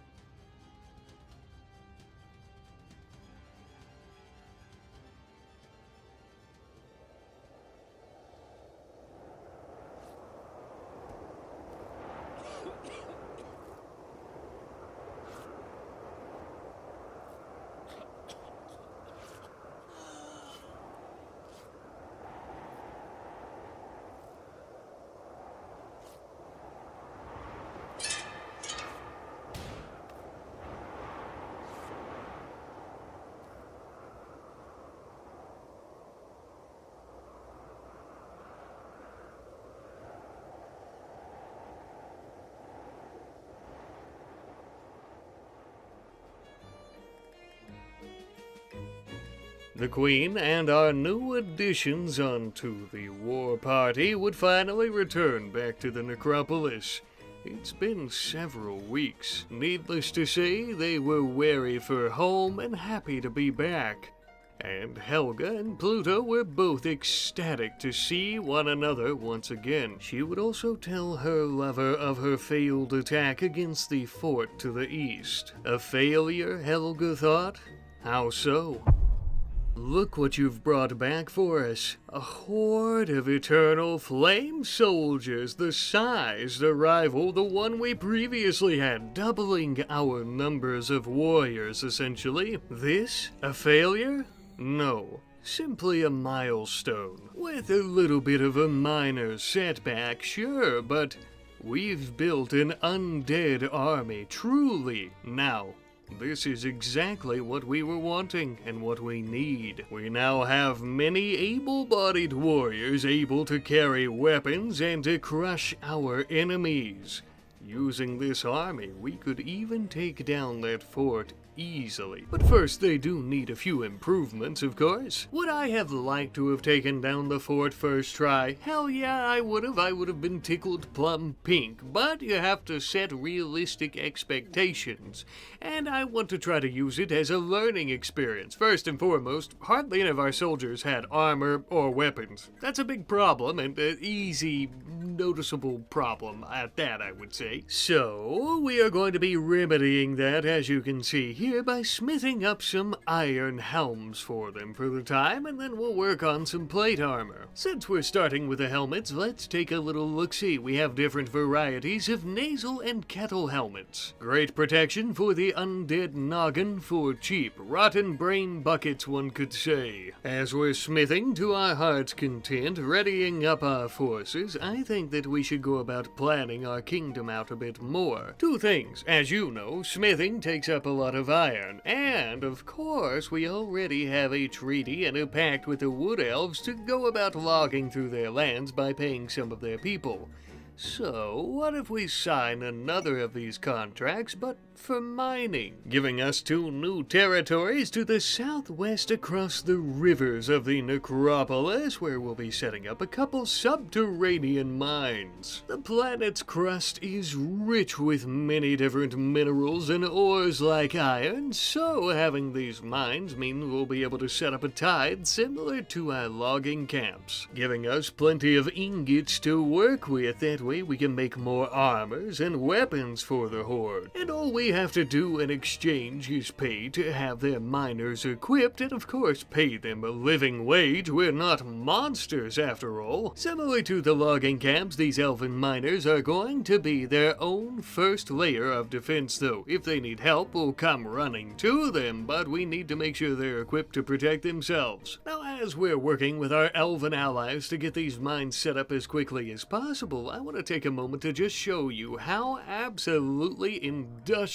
our city has become with this large fighting force. Absolutely booming, thriving even, exactly as we had always hoped. I mean, okay, it's mostly manned and populated by walking corpses, but our allies don't seem to mind. They may not speak and tell you good morning or howdy do, but they'll give you a friendly snarl or something sometimes. Maybe. I think you can really see how industrious we were, though, when we started our own mining operation here at the Necropolis, digging out some coal. I previously mentioned making the switch from wood to coal in our smithy in the past, and this feels like a great time since we're doing so much smithing. The reason for this, of course, is because coal burns hotter and for longer, making it an ample fuel source. In the meantime, Helga has been gathering up tiny bones from each and every one of our undead warriors, including the beast within the horde. She's doing a bit of smithing of her own. She's going to be using these bones for a couple of special items. Crowns for her and Pluto, made of bones, made brown by the mildew, rot, and decay of their previous owners. I'm a sucker for symbolism, and as is the queen. A necromancer queen with a crown of bones just seems so fitting. Speaking of the Queen's crown, it is topped and imbued with a necromancy crystal. Very intimidating and yet fashionable all the same. We've been waiting for a while before creating a crown or declaring ourselves a queen, because in the beginning we weren't super sure if our experimental kingdom was even going to work out. But now that we have an entire city, a kingdom, and an army, it felt like a good time. Speaking of bones though, we have a lot of them as part of our tithe, as we've previously discussed from the logging camps. I suppose these are just from the animals that they're hunting for their own dinner during the evening. I'm not exactly sure, as we don't have any fur camps. Regardless though, we can only make so many bone soups for our guests, so what the hell do we do with all these? Well, one thing we could do is use them for some spike traps around some of the entrances of the necropolis. That way, if they're gonna bust down our large slab doors, we can ensure that we at least take one of their feet along with it. But I also think a better use for the bones might be some different types of armor. I know, not exactly the most effective material at deterring attacks, but it would be much more lightweight than iron or steel. We're only gonna make about 5 sets or so to try them out and see how they do. Think of it as a limited time offer. While we're working on that, I noticed that some guests can't claim beds. We're not exactly running a hotel here, so I initially didn't mind not having rooms for guests. However, these particular guests are diplomats from neighboring wood elf cities, so since we want to keep the logging and mining agreements, maybe we should try to accommodate them. Look, realistically, it is the least that we could do. Our elven allies are a huge part of why we've been able to grow as large as we are, and we really owe a lot of our success, or at least the majority of our success, I'd say, to them. They are crucial for growth and success, but they're also going to be crucial for winning any type of war against the Flame. And that's exactly why we've built them some rentable residential areas. If they have to stay here, we at least have to charge them a little bit.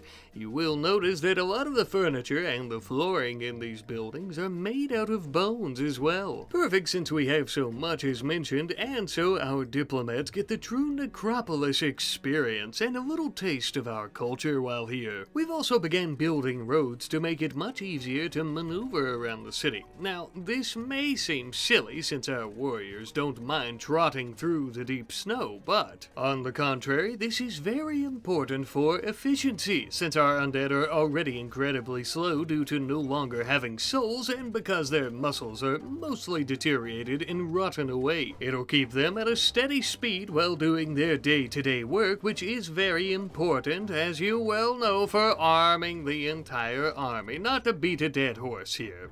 Pun intended, I guess. It's pretty crazy to think that because we have a non-eating, sleeping workforce around the clock, we're actually able to keep these streets cleared of snow, which isn't something that most cities are able to do, given how frequent it is and the temperature here. Truly an incredible feat in itself, I'd say. By this point, the bone armor we created was finally finished, and we've dyed it black and green to go with our fitting attire. We've decided to give it to the frosted corpses with the steel-like skin found by the queen at the failed human colony. Boy, that's a mouthful, but you already know who I'm talking about. The reason for this is because, obviously, they're already pretty tough, and because their blue skin's super dope. If you guys have a name for what we should be calling these types of warriors, be sure to let me know in the comments section down below. For now, I think they'll be serving as Helga's personal guard when she's out traveling, mostly because of all the tension with the Flame recently, us attacking their fort and resurrecting many of their loved ones and warriors, you know, that whole thing. And while we're at it, why don't we go ahead and give the Queen's personal warrior, Humps here, the leader of our forces, a proper title, with that being the title of Death Knight.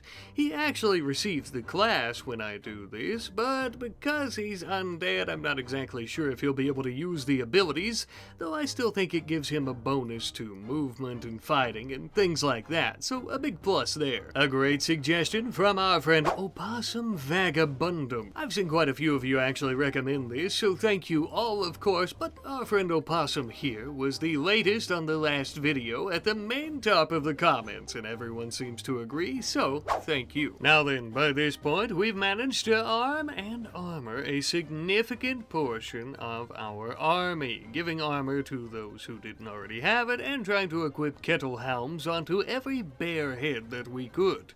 The only problem is, we took days to do this, and there's still a good bit of our army that doesn't really even have any armor, except for some with a few bits and bobs jobs like helmets, and they don't really have any weapons.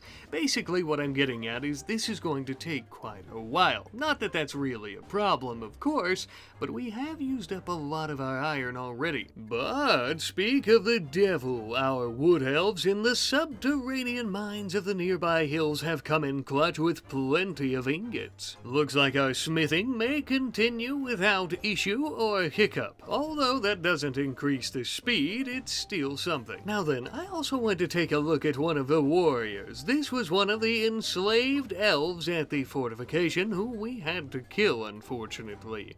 Going by the name of Barber, he just so happens to be a lightning mage, but since he's been resurrected, that does mean he doesn't have access to his life force or mana, and he really can't use any of his abilities.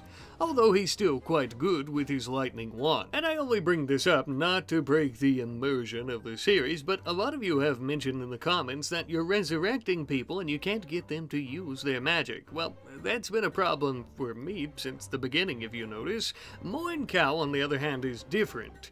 From a lore perspective, Moin Cow is one of the most powerful sorceresses on the entire planet, and even in death, she still somehow manages to be quite powerful and can access some abilities.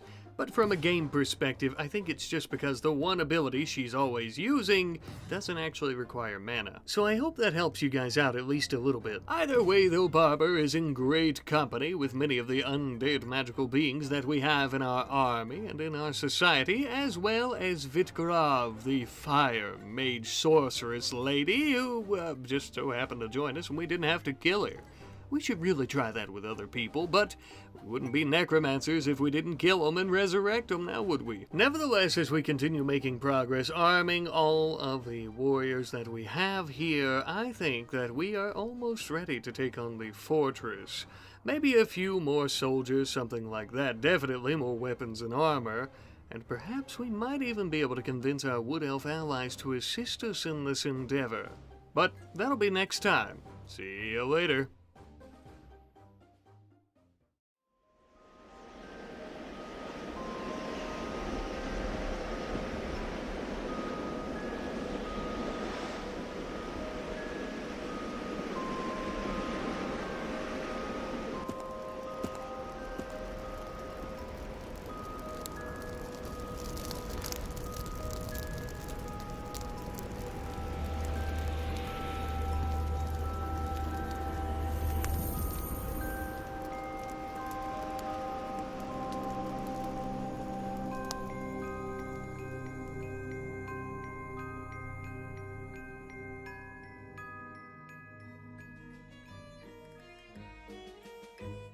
Welcome, welcome, all you wonderful, wacky witches and warlocks. Apologies, I'm running out of things to say in these intros, but welcome back to our necropolis, our city of the undead and the damned. We've really pulled ourselves up by our bootstraps, building this city from the snow and the flurries and the ashes, basically from nothing, one could even say. We've also built up quite the undead army in recent episodes as well to defend it and to conquer and vanquish our enemies, such as the Eternal Flame. We're currently still in the middle of trying to arm and armor every single one of them before we go about attacking a nearby fortification with them. We want to ensure that we have the best chance possible of taking it down, while also taking the minimal amount of casualties. I've previously mentioned that this process takes quite a while, but we only recently started getting another large influx of iron from some of our nearby mines with the wood elves. So it shouldn't be too long before we have every soldier prepped. In the meantime, as our undead smiths are working on the armor and weaponry, we are going to be expanding our city, as well as our storage within the city. Our major increase and expansion of mining and logging and hunting has left us with a lot of resources, and by no means am I complaining, but we need somewhere to store it all. I thought that bones, iron, and steel would be perfect right next to the blacksmith shop, obviously, and that way it's much more convenient for them to just go next door and grab anything that they need. For some of our lighter armor, of course, we're going to be using plenty of bones, and we're going to be storing those outside, as they're not near as valuable as the iron and steel inside, which I don't really think anybody's going to have a chance to steal our steel, but just in case. And of course, our metal ingots of steel and iron are also going to be used for the more traditional, albeit much heavier sets of armor. Thanks to having a couple of logging camps bringing plenty of wood in, we also don't need to grow our own with fiber corn, so we're going to be swapping that over to cotton. Softer materials like cotton can of course be weaved into cloth and thus used for some cushioned helmets and things of that nature. Obviously though, if we're going to start doing a lot more tailoring and smithing with cushioned armors and different types of apparel and just basically anything involving textiles, I thought that maybe we should go ahead and create a proper tailoring shop. And of course so we did.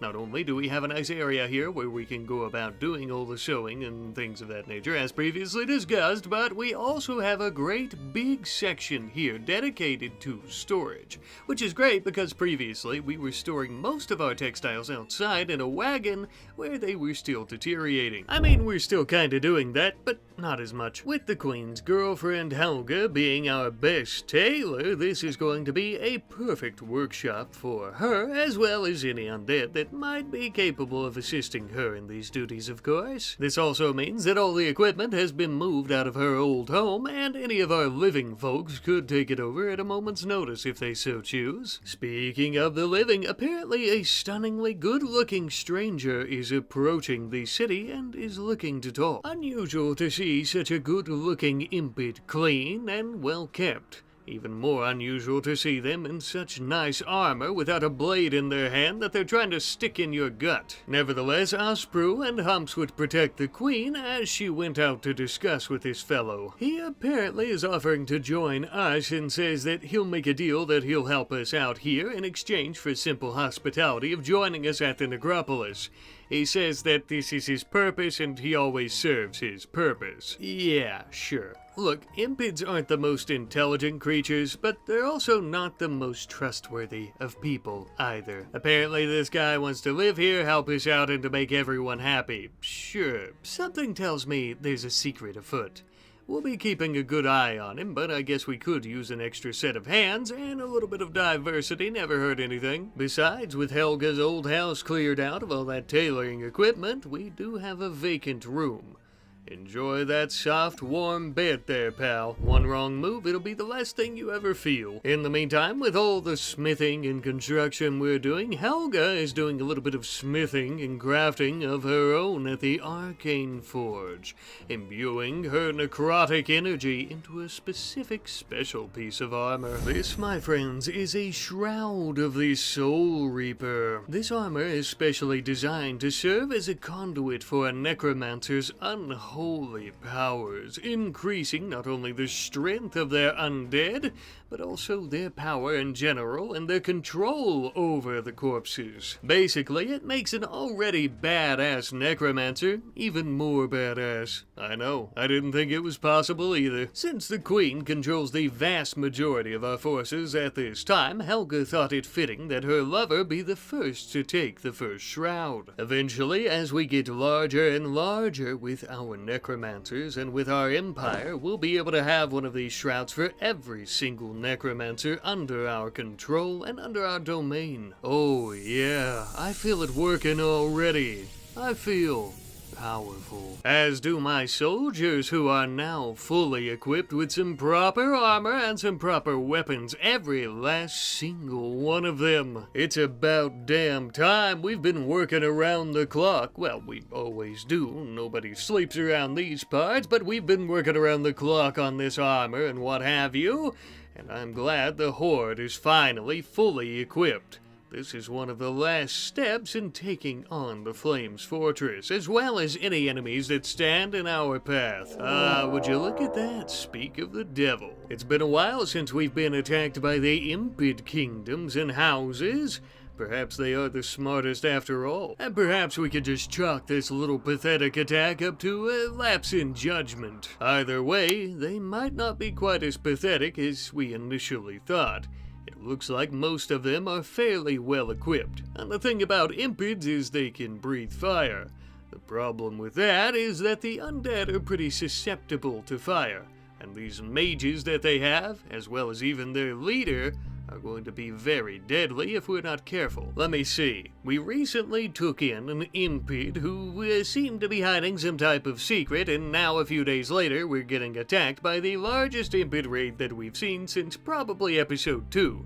I think I know what Darkwood's secret was. Since he technically brought us more soldiers to serve in our army though, I'll look the other way and let it slide. Before we steal the souls and vessels of these Impids though, we have to go out there and kill them, so we're going to be marching our army that way. As they move into position, our rotting man Pitman here is going to use our catapult to try to distract them and maybe start thinning out their ranks a bit. Our first shot was a direct hit, an utter success. Our second shot, on the other hand, wouldn't do near as much damage, hitting their leader's pony, upsetting them enough to start their assault against the necropolis. Lucky enough for us, by this point the entire horde was in position, and as was Vikrov, and using her heat shield ability, she would be able to protect our troops from being burned, giving us the upper hand, because this stripped away the one and only advantage that the Impid army had against our own. In a turning of the tables, the Impid's leader would burn as Humps thrust his greatsword into his chest. And without his guidance, as you could probably guess, the others were running around like panicked bugs when you pick up a rock. Some would fight and die, but others with more brains and cowardice would begin fleeing the area. Not before we got a hold of them, that is. Don't worry, little fellow, your flesh will not go to waste. None of your flesh shall go to waste. You shall all serve a much higher and better purpose as meat shields and meat sacks in the army of the damned, the rotting horde. Including your leader, and of course you, Humps, will have you back on your feet in a jiffy. Thanks to the Queen's new shroud and her increased energy capacity, this was rather easy and not very taxing at all. I think it's safe to say she is almost definitely the most powerful necromancer on the entire planet. Not even that, she also has the most powerful army of corpses ever known to this world. Her dark powers cause the Impid's faces and skin to rot before our very eyes. Welcome to the Horde, all you. Welcome to the resistance, the movement, the revolution. Their leader is a great knight, and we know so because he fought valiantly in battle. It's not his fault that he lost to Humps. Most people lose to Humps. He's also the only other warrior, other than Humps, that we've seen that has Dragon Slayer armor. As we're getting our new merry band of fire-breathing warriors acquainted with some other proper armor for some of their lesser members, as well as our other undead troop, we are also going to be working on something new in the city. The necropolis really could use a proper prison. Up until this point, most folks that we've killed, we've either consumed their corpses for necrotic energy and mana, or we've raised them from the dead to be our very own fighters, of course. But what happens if we decide that we want to keep someone alive and take them prisoner? I know, such a silly concept, but a possibility, and thus a prison. A prison that, just like our city walls and gates, are going to be manned 24/7 by some of our rotting warriors. We don't currently have the knowledge or the equipment to go about making some cannons for our new prison, so we're settling for some rock boxes which have a decent range to dump boulders on top of people's heads. Nobody's coming in and out of here unless we know about it, or unless they want to die. Now then, touching on the issue of cannons again, I so badly wish I could continue and inevitably finish our research into advanced necromancy, giving us more insight into our very own God-given powers. But the fact that we plan on sieging the Eternal Flame Fortress soon, I think that we should really look into doing research into field guns that will allow us to create heavy cannons. Plenty of time to advance our powers and knowledge once our enemies are vanquished. And once we get enough of these cannons built so that we can easily breach the fortress's walls, that will be in our grasp. As Osprey and the others are tirelessly researching, we had a griffin enter the area. At this point, I'm beginning to wonder if these legendary beasts aren't somehow attracted to our undead. Maybe they're trying to eat them or something. Well, you beautiful bastard, I don't plan on letting you eat any of my corpse babies, so we're gonna poke you in the ribs until... oh, there we go. Not to worry, big guy, we're in the market for taking in warriors for our higher purpose and for our revolution. And you fit the bill perfectly, my winged friend. Shh, easy now. You're welcome. Come now, no hard feelings. Stabbing you in the heart was the easiest way to help you see things my way. Since we have two legendary mounts, with that being the Griffin and our Plastimuth, we'll be giving one to the Queen and one to our other Queen. So, in other words, Pluto gets the Griffin and Helga gets the Plastimuth. Now, the absolute coolness and dopeness of seeing our Dark Elf Queen riding into battle on the top of our Plastimuth isn't lost on me, as mentioned by Salavast1522, but I think it's just as cool, if not even cooler, for her to ride into battle on a flying Griffin while her lesbian lover rides into battle on the Plastimuth. Maybe I'm wrong, but I think so. You know, I found it quite interesting that we haven't been attacked by the Flame in ages. The good news, there's no recent attacks. The bad news is they've realized they cannot stomp us out with sheer strength alone, which means we're unable to resurrect their experienced warriors for ourselves, and which almost definitely means they are most likely stockpiling their weapons and troops at the fortress, reinforcing it further and further. So when we do finally get the opportunity to attack, it is definitely going to be much more difficult than we have anticipated. And the cherry on top, because of all this, that also means that they have now figured out that we're resurrecting all their troops.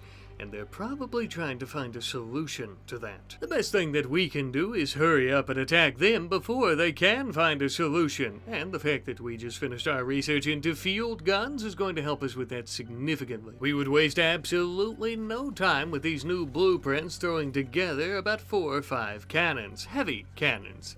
The issue is that at the end of the day, we only had one ready for battle. We were completely out of steel ingots, which was a big problem. I had completely forgotten we had so much iron, we hadn't even told our Wood Elf allies to go about making steel alloy.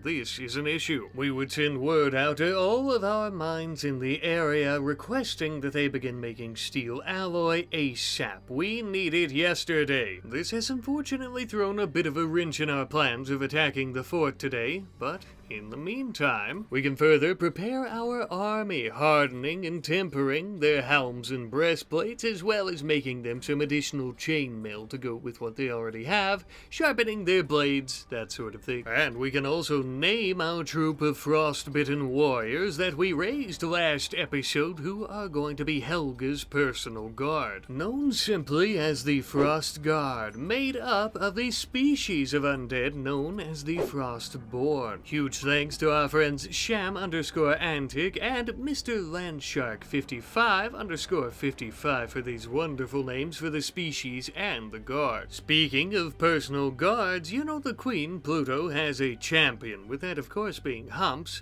with him being the first of her army that was raised. Well, Helga had raised Az as her first minion, so why don't we do the same for her? Raising Az as an undead champion not only makes our army much stronger, but it also helps Helga increase her necrotic powers and push the limits of what she's capable of. And of course, now Az is going to be much faster and has a pretty significant increase in many areas. Something that magic cannot conjure, well, at least not by raising an undead as a champion, that is. I'm sure it's possible in some other way, is some better armor for her, which is something that we are going to be smithing. While we're waiting on that to be created, we would also start the research into advanced necromancy. Just wanted to throw that in there because I almost forgot to mention it. With that, Az in her spunky new armor is finally ready. We got her some nice plate mail, a great helm that we have of course dyed to the appropriate colors, an elven sword, and an elven bone shield. Not only is she ready to serve in battle, but I think she now has the equipment and skills that rival even that of Humps. We'll never find out though, because the closest these two are going to come to fighting each other is who's wrestling to try to get to the door at night to defend our queens first. Ah, such loyal beasts. Sleep tight, my queens, for in just a few days when we wake we'll have plenty of steel, then we'll have cannons, and then we'll have the fortress.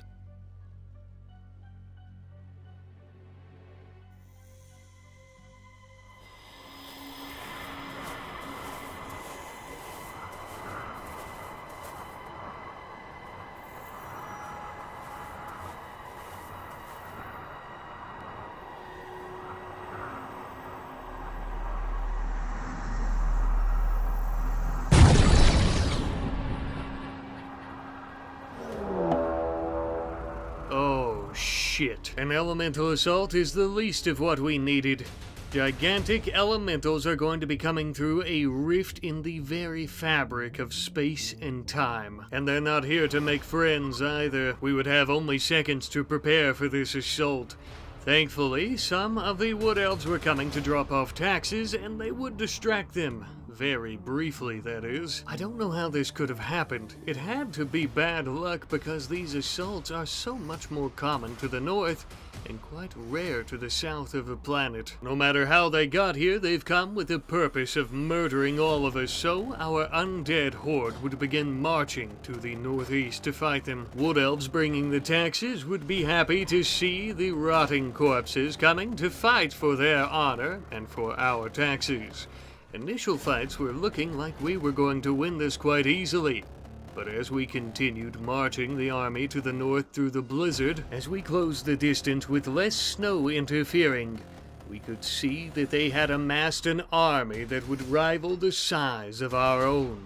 Nothing but flame elementals. This was all happening way too fast, and all of our soldiers were too scattered for us to use Vikrov's heat shield to protect them all. We were only lucky enough to be able to cast the ability on a few of them, and for the others, they would just have to continue to fight without it. Needless to say, but I'll say it anyway, this situation was less than ideal. Many of our warriors would arrive from the west to reinforce our ranks as well as our powerful mages. But even their presence didn't help us as much as we had hoped. It was time for us to take more drastic measures. Our Frost Guard, as well as our two champions, Humps and Az, would be sent to the front line to assist. This battle was critical, and it was crucial that we won it. We would even send many of our undead beasts that were guarding the gates of the city to the south. We were desperate. Moincow began pushing her undead vessel of a body to the absolute limits, using all of her abilities in tandem. But even the souls of the damned couldn't hold these monstrosities at bay, and neither could our champions nor our Frost Guard. Our backs were against the walls, literally. Both of our queens had come out to try to assist, when they did, the entire army of elementals chased them down to the gate. Our legendary beast would come to our aid, but even they too would fall. Pluto managed to open the gates just in time, but unfortunately I'm afraid that Helga wasn't fast enough. She's dead. It wasn't supposed to happen like this. We weren't supposed to lose. We had come so far. We started with literally nothing. We built an empire out of bones and ashes and dead flesh. All for it to be taken. For us to lose everything. Literally everything that we had worked so damn hard to build. Every brick in our city walls. Every corpse in our army. Every single last piece. All for nothing? No. No. There has to be more. There has to be something. I refuse to die here today. There's only one way out of this. I have to go further than any Necromancer has ever even perceived of going. I have to become one with death itself.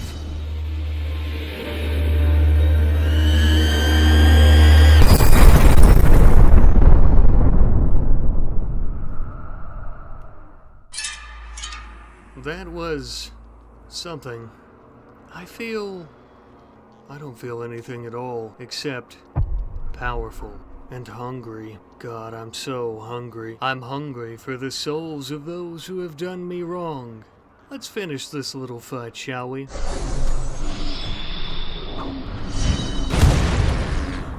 Who would have thought it were so easy? All I had to do was to give in, to crush my enemies, and to have an endless feast of elemental souls at my disposal. Ah, Humps, my old friend, I can't wait for you to see what I've become.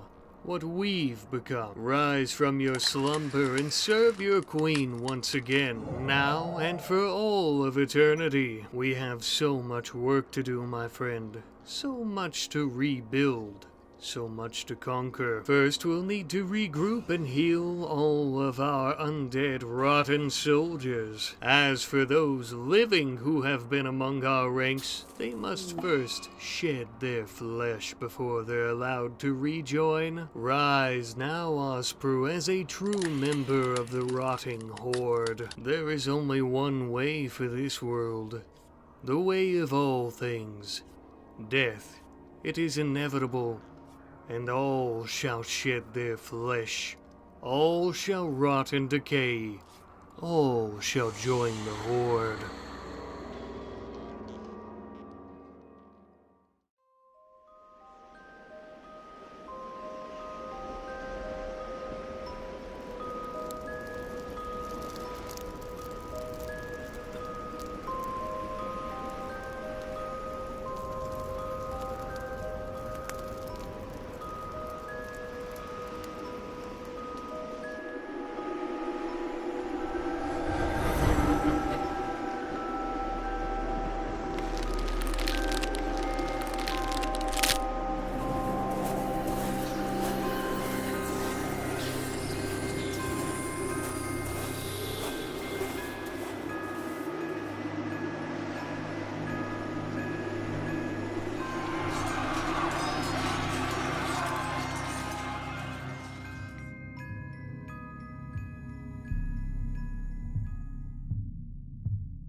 I've been expecting you. Welcome back, all you witches, warlocks, and wizards. Can you hear them?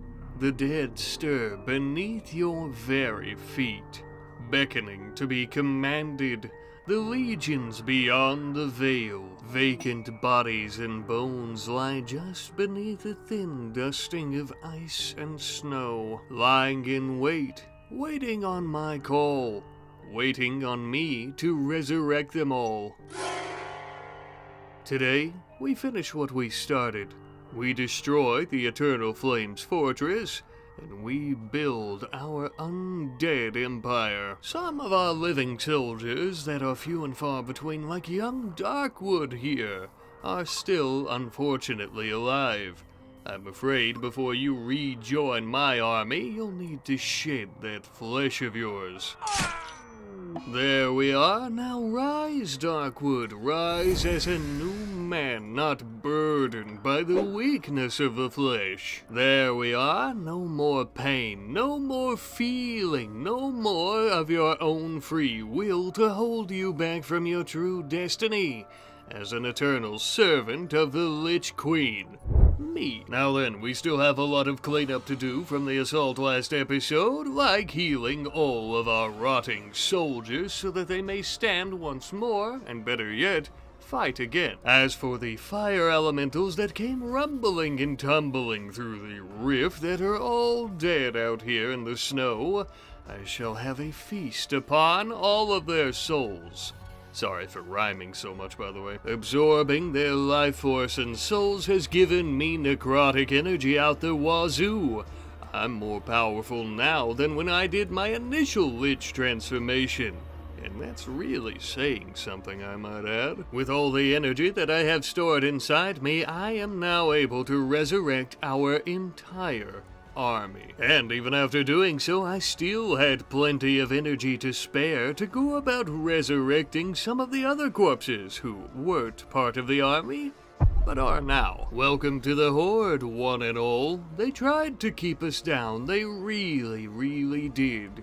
But all that was a minor setback. Now the real fun can begin. Thankfully, now that our army is back and resurrected on their feet once more, they can also go about doing a bit of repairs to our city that was obviously severely damaged in the battle last episode. A significant portion of that damage was obviously caused when I shed my mortal coil. But of all the rotten corpses, there is one that shall not be resurrected. Our poor, sweet Helga.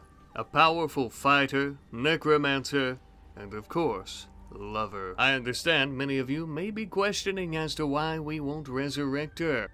Allow me to explain. You see, I'm afraid that my transformation into a Lich has absorbed all the souls of the corpses within my vicinity when it happened, including our legendary beasts, and also including our sweet Helga. Not only did I absorb the soul of my dearly departed lover, but I also absorbed all of her necrotic power. To reanimate her empty vessel now is a disgusting disrespect.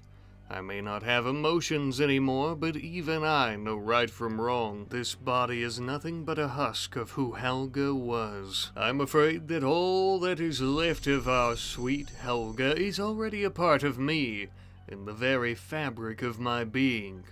Always one with my newly shriveled Lich heart. If I weren't an undead monster beyond human comprehension, I would shed a tear. Nevertheless, we should still give her a proper burial ceremony. I know, completely unheard of and probably unexpected for this empire and for our city as well. We would build a bone sarcophagus in the center of the city. How befitting for our belated Helga. She is and will always be the only undead that we allow the courtesy of resting. We're not putting her in the middle of the city like this for everyone to see or to display her, though I suppose that could be part of it.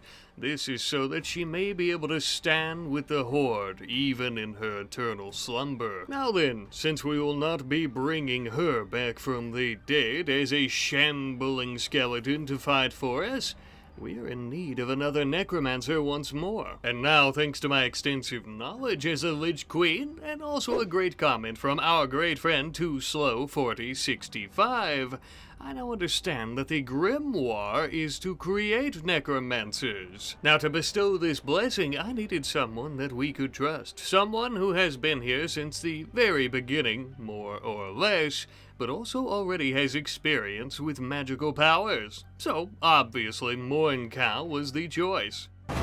And it would indeed seem that this flesh-bound book gave her the dark, corrupted powers of necromancy.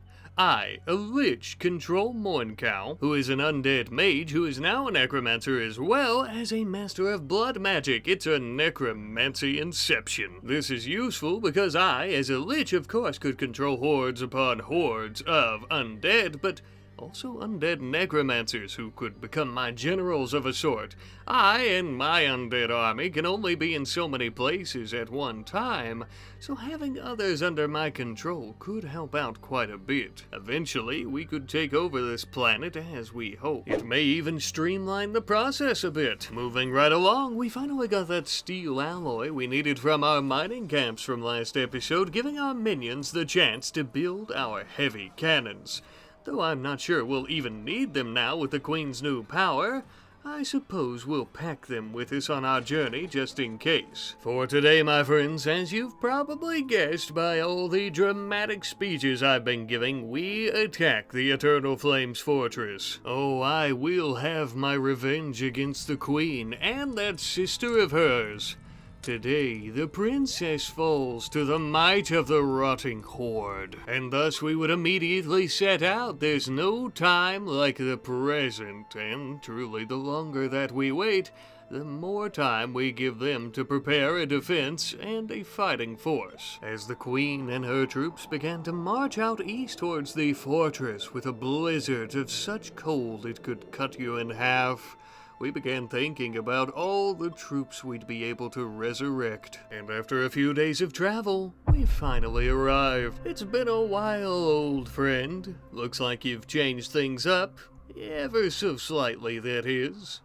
Princess Asa the Dead knock at your door. Will you open it and stand like a hero and die for your people only to be resurrected to fight in my army? Or will you be a coward and hide and force us to come and get you? The choice of where and how you die today is up to you, but the fact will remain the same. First things first, we're gonna get this party started with our heavy cannons. We decided to bring them. We might as well use them, I suppose. They'll save us a lot of trouble of having to knock down those walls. Looks like they've changed things up a bit since we last came to conquer them. No more guards outside the fort. That's probably a good idea. Looks like they've scattered crates all out front. Crates filled with gunpowder, ready to explode at a moment's notice. Yeah, I don't think we'll be getting near those. That was a good attempt, but alas, just as all things the flame does, it shall fail. Open fire. Our initial cannon barrages are going to be focused on some of those explosive crates out front.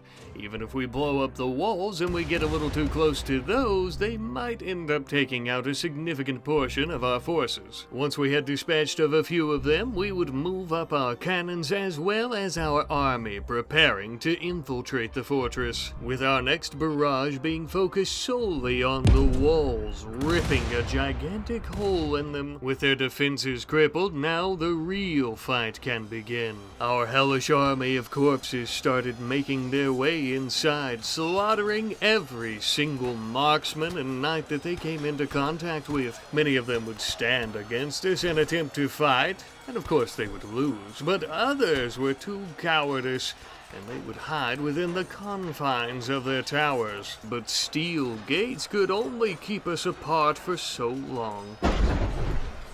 No one was safe from our invasion, and even those hiding within inside who thought that they were either disemboweled, decapitated, or just torn limb for limb. Inevitably, as expected after hours of fighting on this dark night, the horde would overwhelm them all, and yet we would continue pushing forward, looking for any more of their men who might be hiding. But as we eventually conquered the entire fortress, or at least the courtyard and the external portions, something felt off. It's unusual. There are less forces here than there were before. No soldiers manning their artillery. Did you see any explosions or boulders hitting us? Me either. There are barely any soldiers within the fortified walls. Something is wrong. Looks like the torches have all been burned out for hours.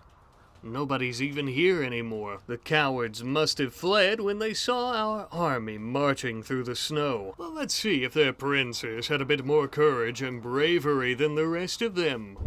Of course not. Her loyal protector, Pia, a knight of great renown. I'm sure that probably means something where you're from. Unfortunately, it means nothing to me. Oh, you'll need more than a pistol to stop me, sweetheart. It'll be nice to have your experience in flesh as part of the horde. Wait a second.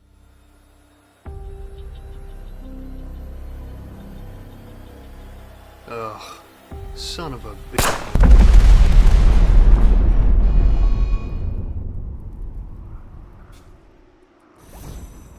Blech. Well, I guess I won't be adding her flesh to the army. Such a shame. What? You thought I died in there? Oh, don't be ridiculous. The only thing that happened to me was it looks like the explosion messed up my hair a little bit. The cowards were so afraid to face me, they all fled their fort at the last second. They've only delayed the inevitable. Let's go home. Even though we didn't get to kill their entire army at the fort and turn them into undead minions to serve in our rotting horde, we still had quite the victory. Not only did we destroy the fortress, but we also showed the world and ourselves that the Eternal Flame is afraid of something and someone. Us. And me. We would also manage to take a handful of the Eternal Flame's marksmen as hostages and its prisoners. We would kill them and turn them into soldiers, and that would also be a great idea. But I think as a punishment for what they've done, before they end up dying and becoming part of the Horde, we'll trade them off and have them enslaved by the Wood Elves to work in our logging camps and in our mines. A win-win for everyone.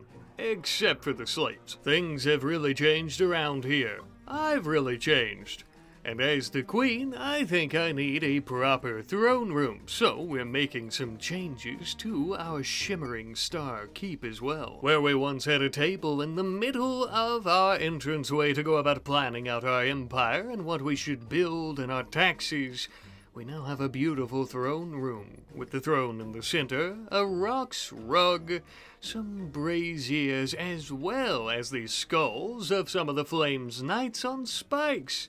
How wonderfully devious. If you think that's devious, though, you should know that our throne is actually made of bones. The bones of our enemies, the bones of our subjects. Truth be told, I'm not exactly sure where they all came from, as we have a lot of them, but nevertheless, a bone throne.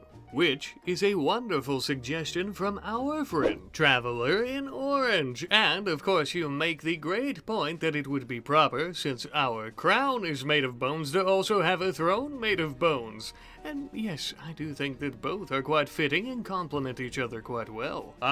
From this throne I shall one day govern the entire planet, and to oppress all of its peoples, bringing them into death itself. Speaking of which, before we continue our conquest of the world, we should delve deeper into the pit of darkness known as necromancy. We must learn to harness the darkest of abilities to conjure the most vile of beasts. And then, only then, shall we be ready. We would stay in our personal study, studying the ways of necromancy and educating ourselves for weeks on end. It helps that I don't need food or sleep anymore in my new form. Spending this much time alone in my study and educating myself, you could say I was diving deeper and deeper into the void. And possibly madness as well. But on the other side of the void and madness, experience, knowledge, power. And during this time, I was so close to understanding it all, to truly becoming one with death. But eventually my studies were interrupted by dark elves, here to make an alliance by doing some trading and to speaking with the queen.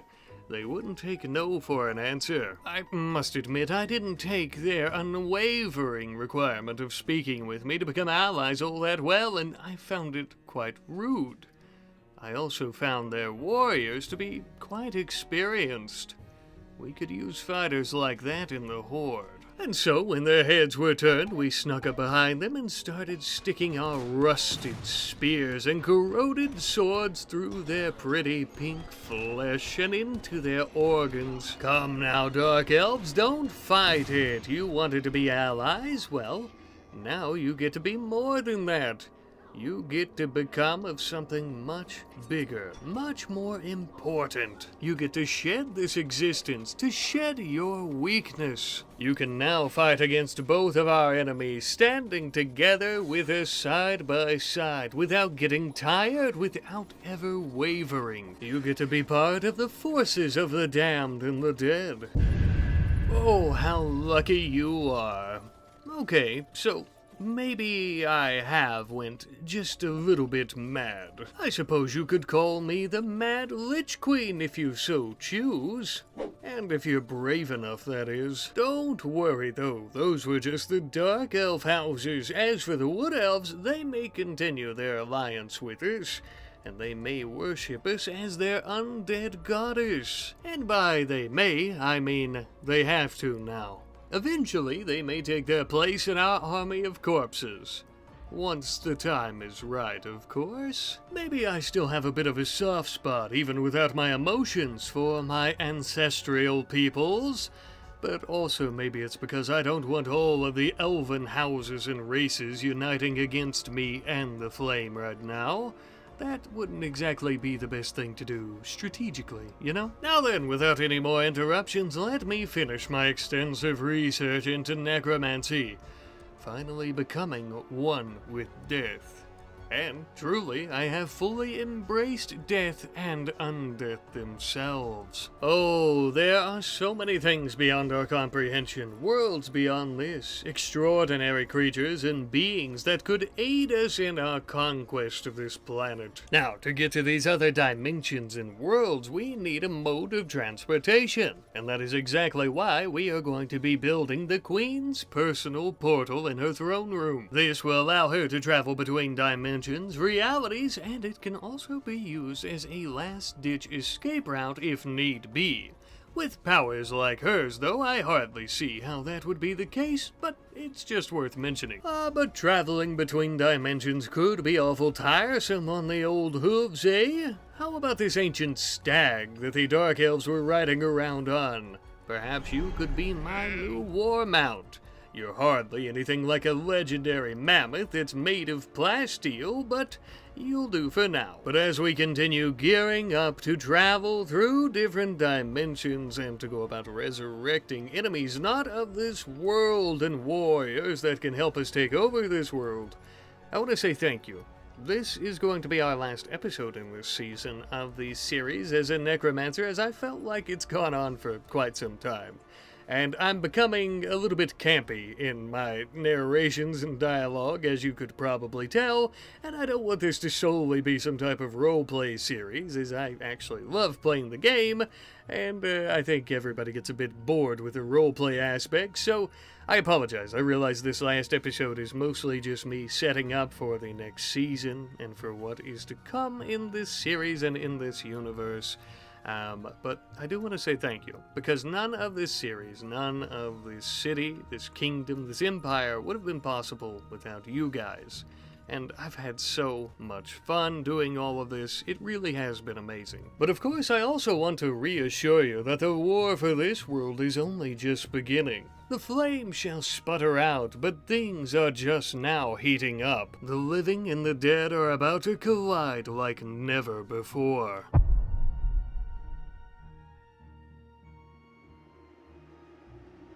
Oh yeah, just one more thing.